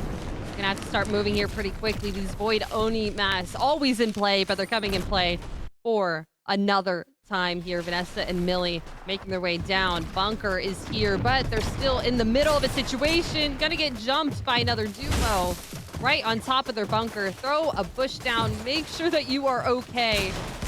Trying to get some shield before they start to get into another battle. Trying to check their corners, make sure that they're safe, but they are not going to be safe unless they eliminate someone that's in their pathway into the next zone. Quite literally layers to these bunkers at this point. Ooh. But Vanessa and Millie, not even gonna worry about it. Guess who's right above them though? Canary and Fran. Granted, Frantic's gonna move off of this position. She recognizes the fact they've got to find better grounds closer to the next zone. They want to make sure they're getting front side before everybody else even. Fran, Canary just continuing to scope out.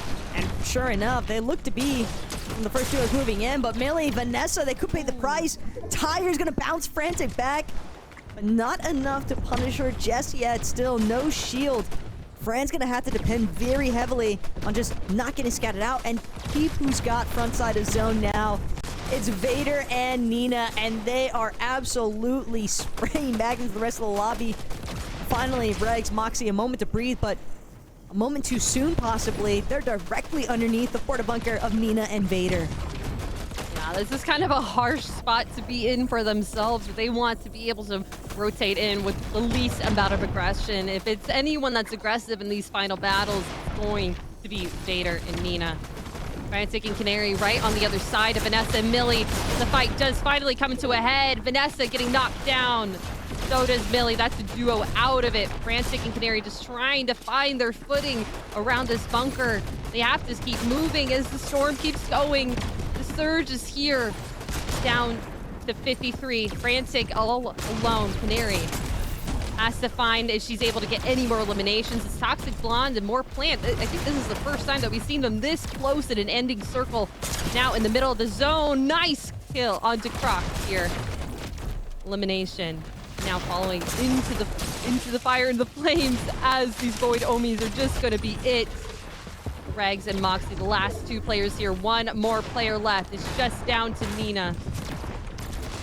Hold on. Canary still scrambling around as a solo, though, from what I just witnessed. Moxie, Regs, they are definitely hurt, but they are definitely still kicking. Nina, Vader especially so stealthy, but it's not stealthy enough. Still gets the knock onto Moxie. Needed that siphon to come through, but without the full elimination, it's all down to Nina, and she clutches up just when you needed it most. Vader's sacrifice was not in vain. A lot of damage being applied from inside of that stealth mode from the Shogun's medallion, but they continue to reign over Shogun's arena, and it's paying off dividends.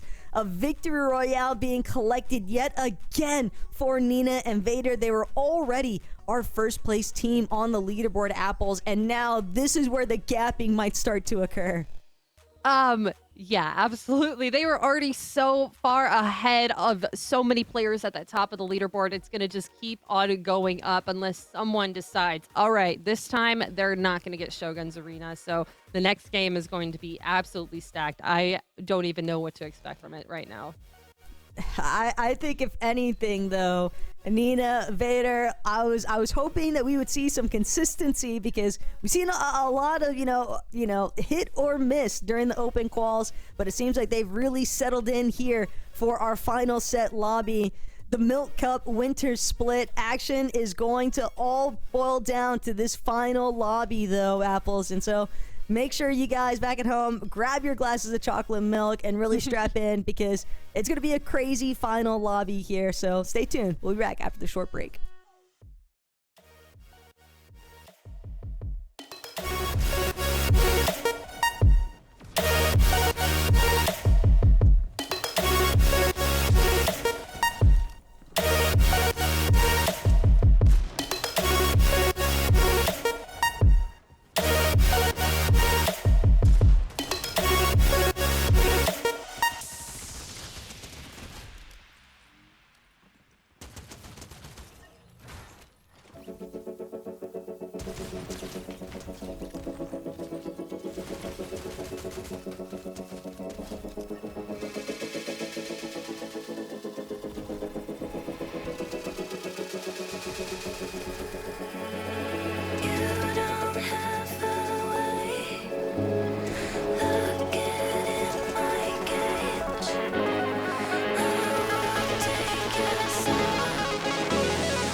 your glasses have been refilled because we are going down to the final drop. The bus has taken 5 different stops and it's ready to make its final stop with this last 6 match. Taco, last one, we had a repeat winner. The first time in today that we have had the same squad win it, and that was Vader and Nina. What are your thoughts on that?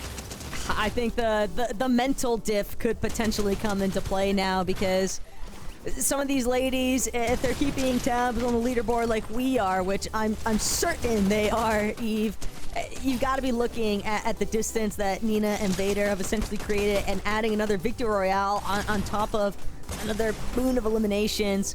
It is going to impact things pretty heavily, but Fran and Kanari, they're definitely still in the fight. Don't get me wrong, even got a couple of really nice highlights out of them towards the end there. I mean, we're looking at what, 264 points for first versus 225 in second, and second's not even safe from third either. Things could still come down to the wire. Yeah, we definitely have upset potential going into this last game when players start to being like, all right, you know, these players have been dropping here this entire time. We need to get them out of the lobby so I have a chance of winning this next game. I mean, we may see something happen like that. We saw a lot of off-spawn battles happening last game as well, just kind of going a lot more aggressive. Daya and Yaz not being the victims of that. They were able to better themselves, but this last game, I feel like is going to go a lot quicker because everyone's going to start getting a lot more aggressive, trying to get those elimination points, because that will just push you above the edge, above 12th place, into the top 11. Like, you just keep hammering in, Taco. Like, that is where the money is. Yeah, because granted, we know up to 20th place, like 16th through 20th, for example, you're looking at $400, so that's $200 each, right? But 11th place, you jump up to $900, and it is, you know, it's a couple $100 extra. Everybody's probably gonna be feeling nice even if they get into that top 20 of the leaderboard, but I am a big fan of, you know, the more the merrier, especially when it comes to the Christmas season, right? So Yes. That is so true, but it's also the honor, right? Gunning and Milk puts together these tournaments so that we can showcase all the amazing talent that these players have. And you want to be in the top, hey, you want to be first, but you also want to be in the top 10 so that you can not only get the cash, but also be like, hey, I was top 10 in the winter split and I got some really nice cash. And that's exactly what we're gonna see. How are these players going to secure their spot in the top 8? You're gonna have to start getting aggressive. I mean, a lot of teams are just separated by points, and that comes down to eliminations. I mean, if you're able to stick into that top 10, you do get a lot of placement points, but just so much more if you get that victory royale. It is just evident in how Nina and Vader are sitting at right now with 2 wins, 36 eliminations in total. Frantic right behind them, no wins, but with 33 eliminations, their placement's just sitting outside of the top 5 and just almost to that top victory royale in that second place. And just some of them, it just comes down to who is going to be the better of it, who is going to grab that shotgun first and get that elimination off Thon, just so you can't mess with me over here. Well, you're looking at some of the craziness begin to unfold here. Shadow Slayer, Yasmin, Daya, they seem as if they're going to touch foot first. Fair enough. Immediately into the Sentinel Palm. That's a nice spot to be. Yasmin, Shadow Slayer, trying to juke for her life, quite literally. Fortunately for her, Yasmin picked up that Fury Assault Rifle, not the Twin Hollow. Oni pumped to follow suit. So Shadow Slayer needs a bit of a miracle here. But Yasmin needs a little bit more ammo. 14 rounds to try and make it happen. But now with Daya following her up. And that's an epic Hollow Twister, sure enough. Shadow Slayer just doesn't stand a chance. An unfortunate circumstance here.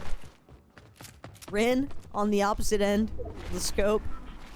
Because that's a surprise third-party circumstance that neither Yasmin nor Daya were anticipating. Rin and Lily probably just happy that Yaz and Daya were so distracted at the start, because that's given them all the wiggle room that they need to loot what they want and not worry about that early elimination circumstance that they encountered in the 5th lobby.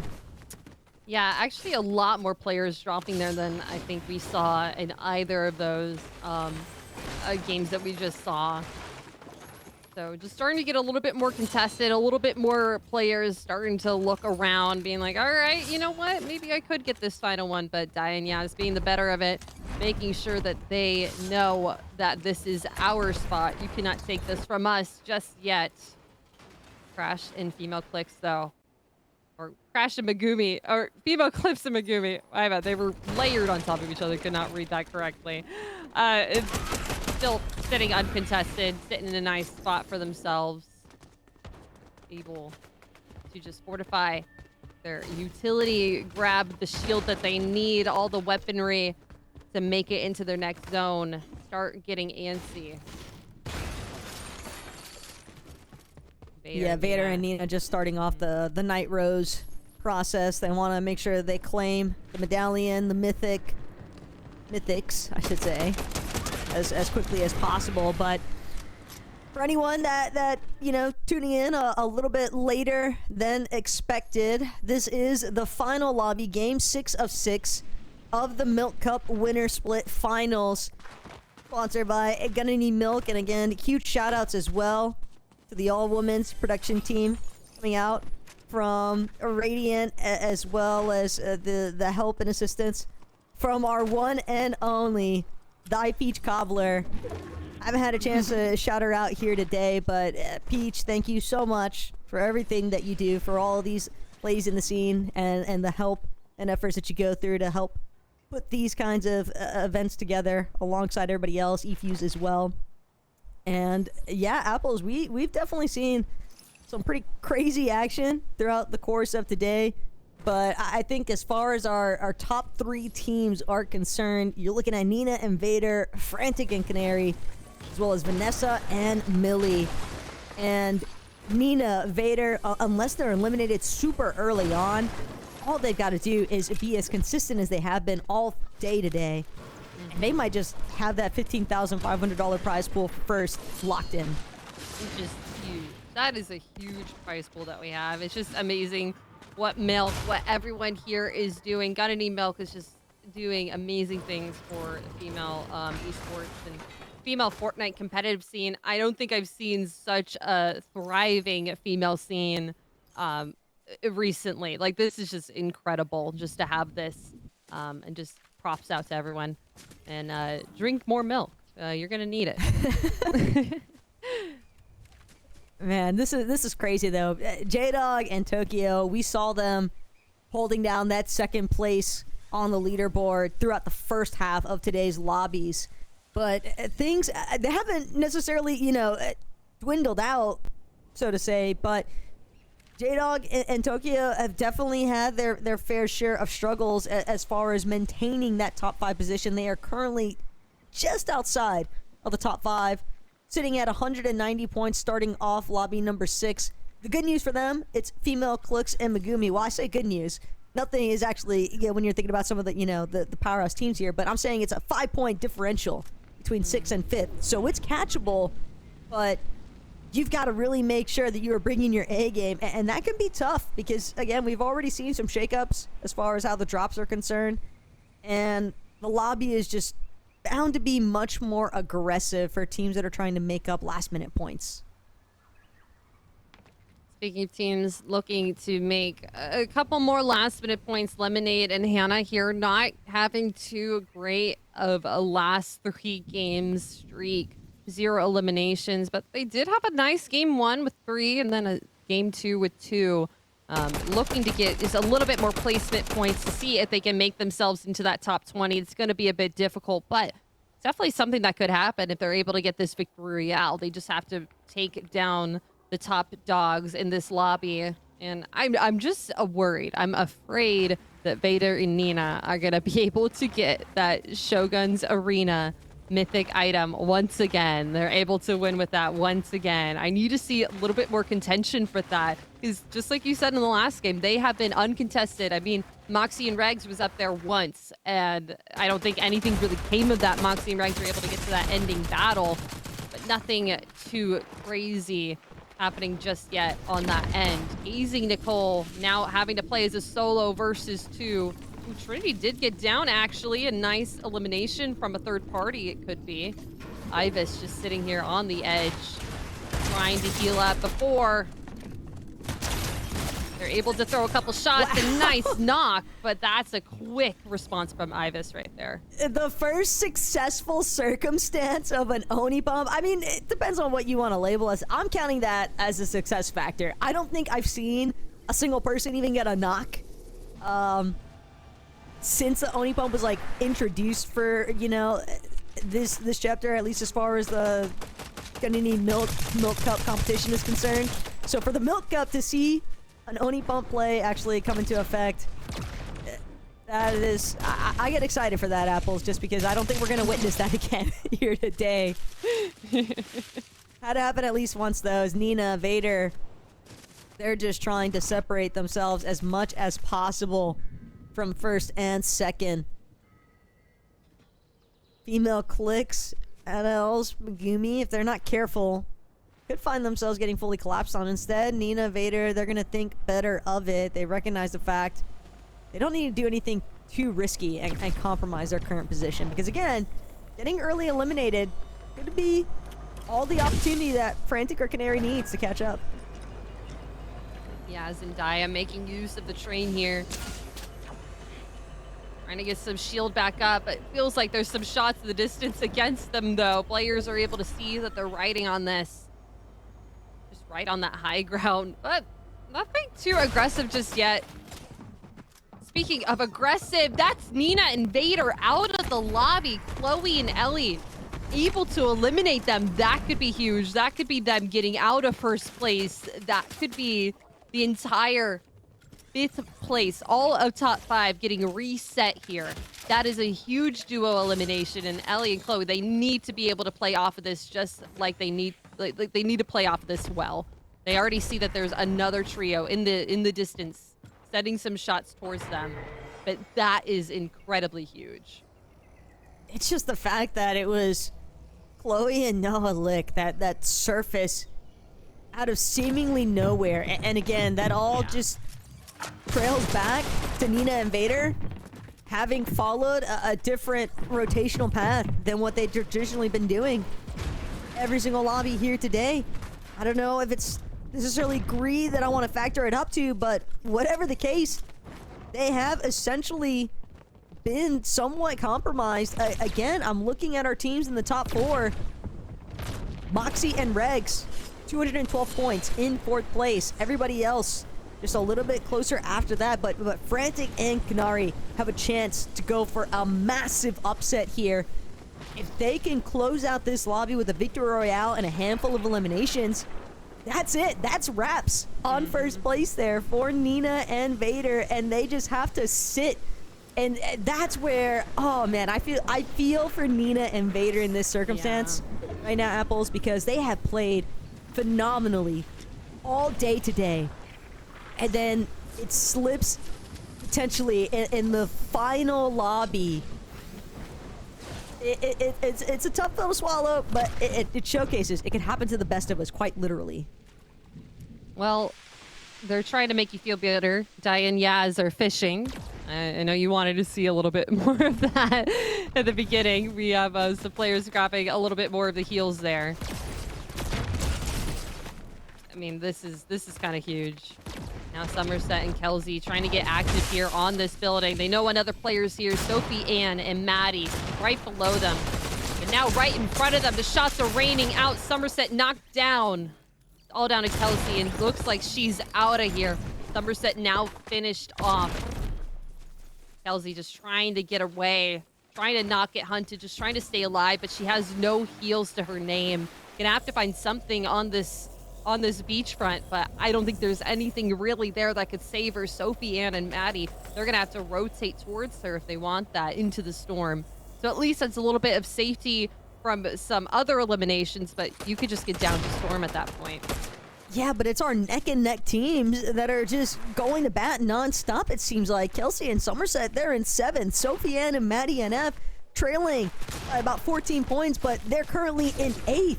So for Somerset to be eliminated this early on, and Kelsey did not look like she was in the most ideal recovery position either. No shields, aside from maybe the overshield recharge. and still has to recover Somerset's reboot if she wants a chance to bring this one back. But if I'm Kelsey, or excuse me, if I'm Sophie Ann or Maddie, I'm probably sitting on that reboot card to make sure that 7th doesn't stay 7th for much longer. And that is just such, again, a tough break for such a veteran duo of the women's competitive scene. Somerset and Kelsey have just had a really rough transition here from the open qual days into our final set lobby. But one more time, just a testimony to the fact that all of these ladies have really hit the drawing board in terms of strategizing and coming up with new ideas, new ways to essentially attack each and every single one of these rounds and try and turn the tide in their favor. I mean, this is what I spoke about right before the game started. I wanted to see teams getting aggressive. I wanted to see a new team in Shogun's arena. We have Bured and Ebeth here up top trying to get this mythic item, setting this up, and it doesn't even look like our favorites of Nina and Vader are here because they were eliminated early. They were like, all right, we see that in the feed. Let's go get it. This could be our chance to shine. And this is going to set them up actually for some really, really great endgame gameplay if they're able to grab this. All depends on what Brett and Beth are going to do with the goodies after the fact, though. Because you can have all the best items at your disposal, but if you're not able to actually utilize a strong strategy with it, it can be a tough lesson, especially to learn in a final lobby. But I think Brett and Beth can definitely make some good things happen here, especially just because, again, the stealth effect out of this medallion combined with the infinite stamina, it is just crazy to be able to sprint non-stop, especially when you think about how like smothered everyone becomes in a lot of these final zones, all these teams just compounding on top of each other. So I think Beth, she's certainly looking to try and, you know, stake her mark on this final lobby. It could be huge. It could be a new team that we didn't see too much of earlier, able to grab that final zone, that final victory royale to top us off for the Milk Cup. Your female clips in Meg. It looks like they're starting to, you know, it's time to camp in the bushes here over by Lost Lake. Lots of duos just kind of sitting around waiting for some rotates to come in. The storm zone has not gotten too small that players are starting to run around. It's just, everyone's just waiting to see who is near them, who is going to start rotating in, who's looking for a refresh on loot, and who is playing as a solo. Moxie and Regs playing near Bruto boxcars. Looks like there is another duo here. Could be staking them out just a bit. Trying to get their own loot, trying to get their own refresh. Having the Oni Max here pretty close to the storm zone. Could be waiting for some players to come in from the zone as well. Low players, easy eliminations, easy points onto their score ticket in the end. They are right at the top, 4th place. Could be making their way into 3rd or even into 2nd. Honestly, even into 1st at this point. How Nina and Vader went down so early. I'm still not over it.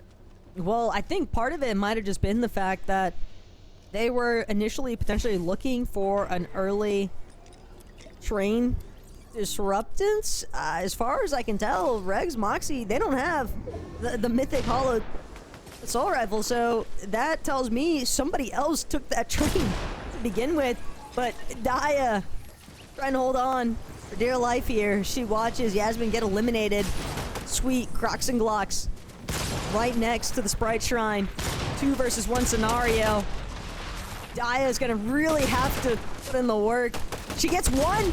That could be the moment, but she doesn't get the full elimination to find that siphon just in time. Sweet, unfortunately, has done just enough. Crocs and Glocks will be able to find the revive. And again, it's a really tough break there for Daya and Yasmin, because again, we're looking at teams that were trying to break in top 10, try and get the differential for that prize pool. Daya and Yaz, I mean, they've had a pretty good run of it so far. I mean, last game they had a crazy amount of eliminations, just were not able to make it to the edge to make more placement points for themselves. But Moxie and Regs getting pressured here right next to another duo, and it doesn't look like Miss Mary and Food Baby are going to back down anytime soon. They're just going to put pressure here, waiting for them to get active, but do they know who they're up against? They're up against the number 4th team that want to get active, but also want to stay alive as they just start to run across into the zone, into not some high ground, but into some medium ground, I would say. Keeping themselves safe, keeping them in the zone, and wanting to keep aware of everything that is around them. Not going to let a team put pressure on them this early on. Look, it always feels great to take a fight, especially if it's one that you didn't pick and win it. But Moxie, just a longtime competitor, she recognizes positioning over everything else. And that little bit of leverage over the cliff face is going to be, I think, the difference maker for some of these other teams that are also looking to rotate in, because they've got just slight elevation and a good way to essentially force teams to rotate either to the left or right of their current position, but it'll just keep them untouched, unharmed for the most part, and able to conserve as much of the resources possible as Maddie NF, Sophie Ann spraying down teams that are rotating in front of them. Now it's going to be their opportunities to move forward with these Void owning Maz, but they've got to be quick. They recognize they can't stick around for too long, struggling behind the pack before they get sandwiched in between the other late rotators and the teams that are already postured in zone. Yeah, it looked like their bunker was about to get taken from them, but so quickly the storm is going to start moving and their own bunker is going to get taken away with that zone. Now just going to have to find some other place to stick their claim, but they're so close to so many other duos. Are they just going to have to share a wall with K and 1G right across the way from them? They have to be knowledged here. Yep, they're going to start breaking down this wall, seeing that they can find them. Nice shot onto 1G. That's going to knock all their shield off and just make them fall away from this occasion. Okay, just trying to Opted to move further inside these buildings inside of Lost Lake, but Maddie and Sophie Ann, they just refuse to give this one up. They're applying as much pressure as possible. All the while, you could see some of these teams kind of sprinkled around the vicinity. Some definitely in tatters, others prospering entirely. I'd even argue that Frantic and Canary, they're doing exactly what Nina and Vader probably hoping they wouldn't witness, as K-Mars gonna get knocked. You factor it as an elimination, this could be a big refresh as well. Canary, Frantic, they're gonna opt to move in immediately. Layla with a smart shockwave forces Frantic and Canary out. That's gonna expose Frantic at least. Canary doing what she can to reconverge with their duo. Doesn't want to play separate for too long. It can only take seconds for absolute catastrophe to unfold, but Frantic, she's looking at a little loot pile.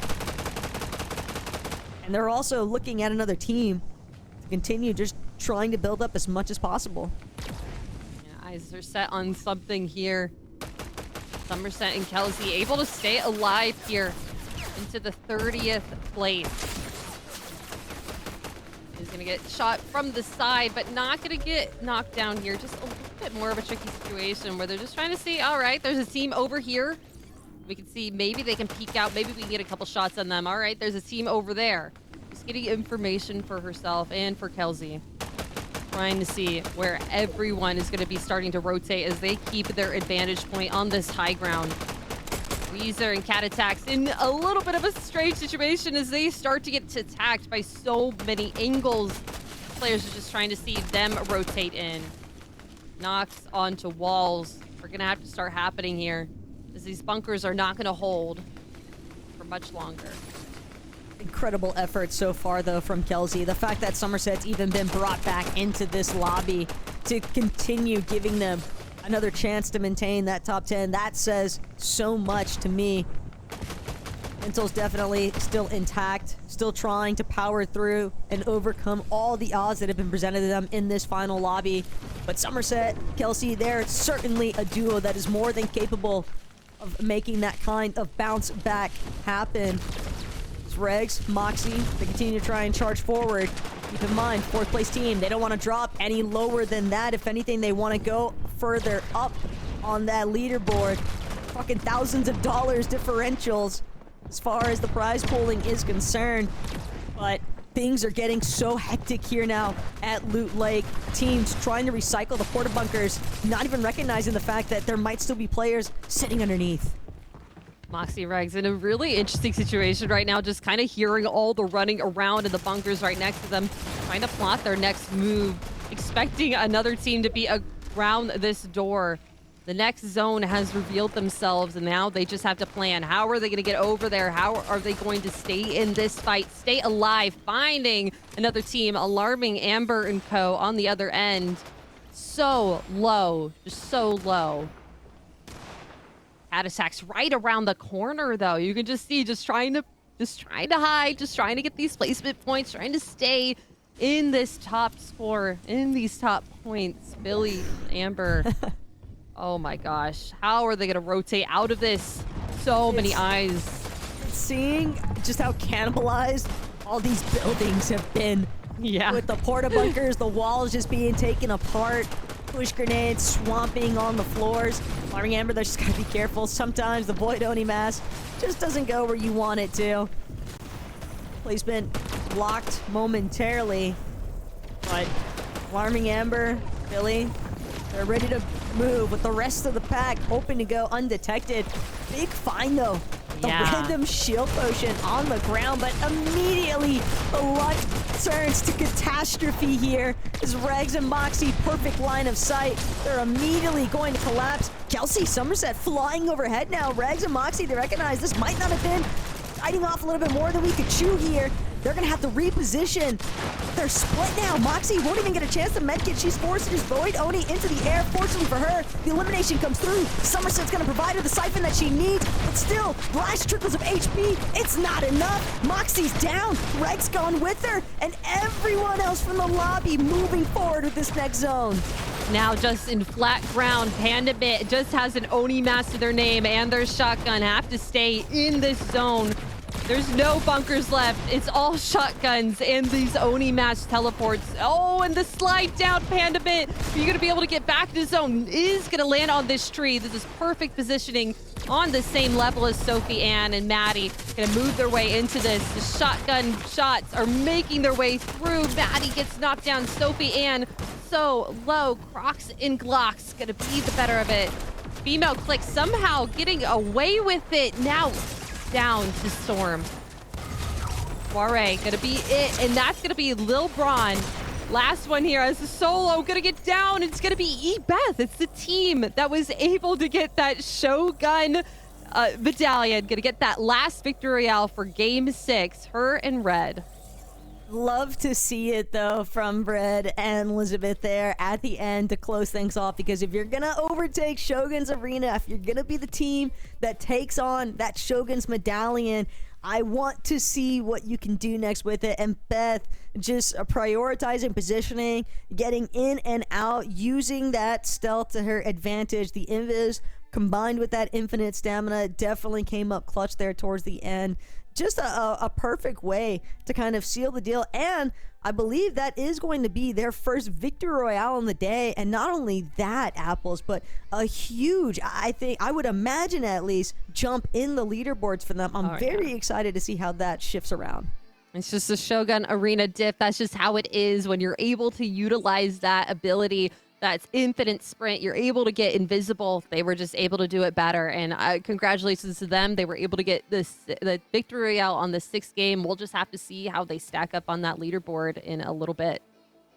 Yeah, so make sure that you guys stay tuned, because we've got the final leaderboard coverage to go over, as well as potentially a winner's interview, I would imagine. So again, we'll be right back with the conclusion of the Gonna Need Milk, the Milk Cup Winner Split Finals right after the short break.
The milk is gone. It has ran out for now. Because we have made our last stop, guys. We've had match number 6. We got 6 rounds of Fortnite duos, no build. But we have finally landed on that last stop. And Taco, what a match. Yeah, that one got really chaotic, really fast. Like, I know that traditionally you can always anticipate a little bit of last minute silliness, but we really brought a ton of craziness unfolding from like every corner of the map, it felt like here, Apples. Yeah, I feel like a lot of our front runners went out early. We obviously saw Vader and Nina going out early, which was not expected at all. Daya and Yaz going out early. Some very, very early aggression from a lot of these teams. Just everyone was ready to show what they're made of and see if they can make it into that top 20, into the money. Trying to see, hey, maybe we could get another elimination and that would bring us just 1 point closer. And it all just goes to show how important that mythic item is for Red and Isabeth as they were able to get that last victory royale. This is the moment, right? Like the final leaderboard count, and even with their early departure, wow, Nina and Vader just managing to hold on to that first place position, but Moxie and Regs really made it a nail biter towards the end. My heart goes out to Frantic and Canary though, because being pushed down to 5th place is tough, but you know what? They're both some of our youngest competitors. Canary, quite literally 14, and this good. Wow. Frantic right there next to her. I mean, I'm excited to see how they continue to mold and develop. I do want to talk about the team that was able to push themselves into 11th place here, Ballista and Sarlet. I mean, the 4th and 5th game going out 27th and 39th, but that last game, they were able to go out 10th, and that brought them all the way up there. That was that $900 mark that you were just kept on talking. All right, you don't really want to be in that 400 if you can really push yourself there, and they got it. The 2-point difference between 11th and 12th, and that's $900. It's a couple hundred extra dollars that you get in this prize pool. Just incredible work from them, as well as everyone that was able to make that top 20. And once again, congratulations to the winning team, Nina and Vader, a team that was our star players at the start of the tournament. They made sure that they kept with the consistency, although at the end, things got a little bit hectic, right?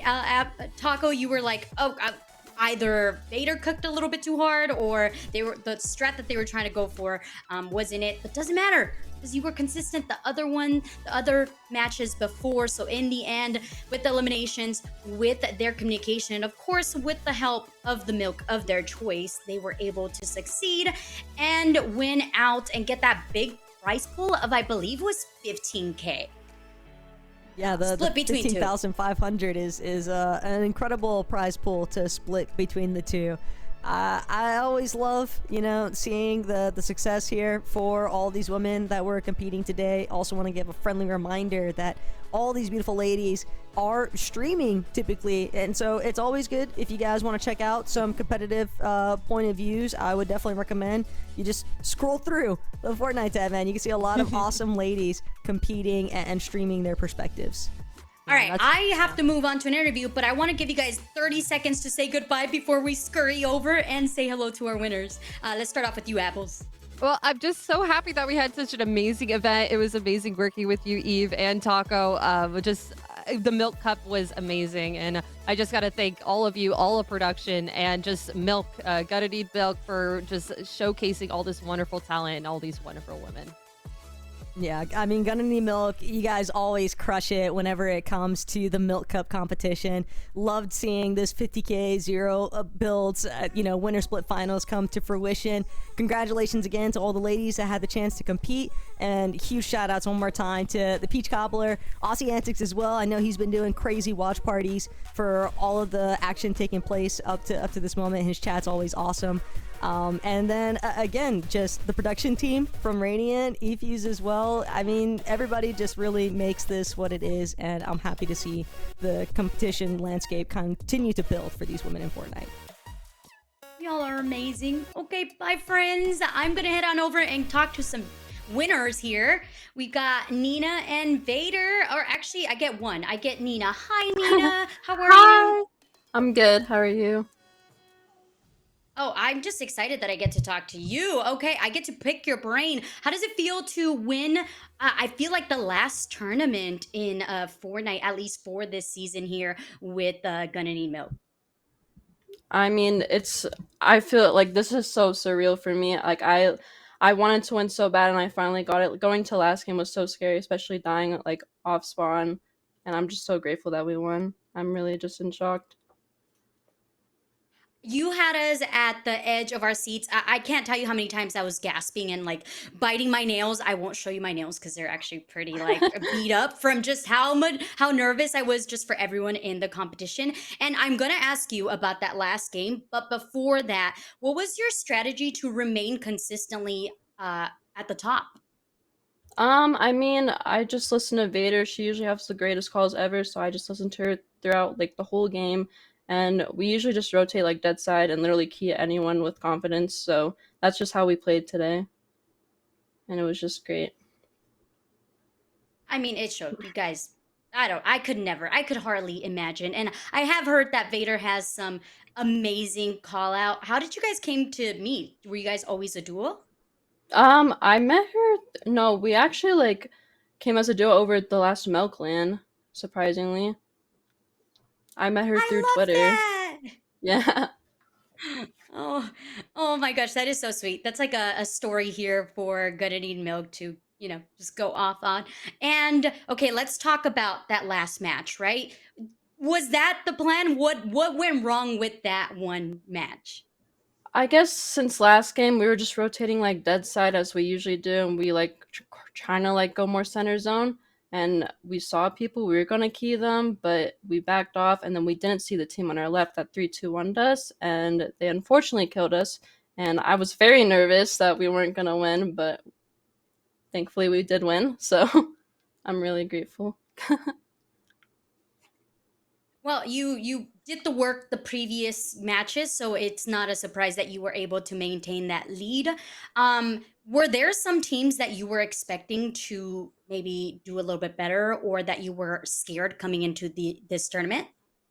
Yeah, 100%. Like Frantic's team, I was scared of them for a little bit. Like they're a really good team, and I thought they were gonna win, to be honest. But that was just unfortunate what happened to them. I also thought Regs and Moxie were gonna do well. They did do really good, but I thought they were gonna win the whole thing as well. Well, you guys did phenomenal. Once again, congratulations. One last question before I let you go off and celebrate your victory with your duo. And what does the Milk Initiative to support women in Fortnite mean to you?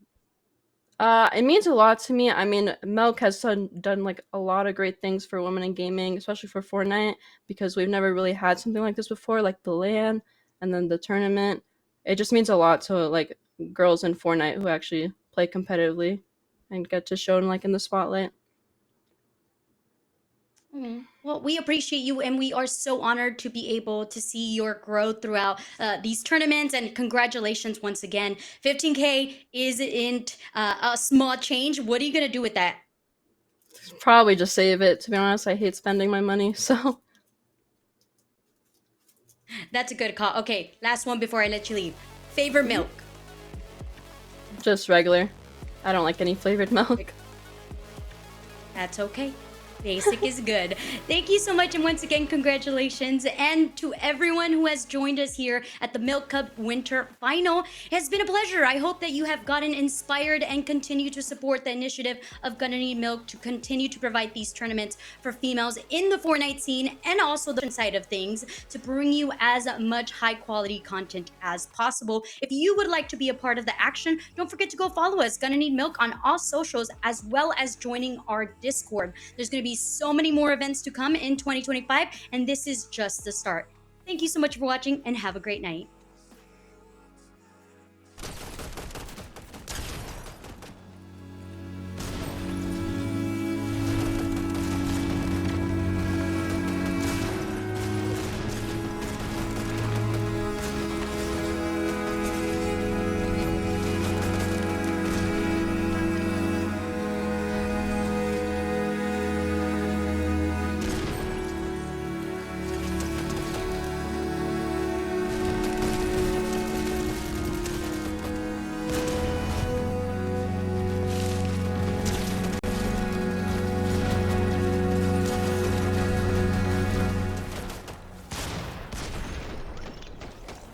Bye.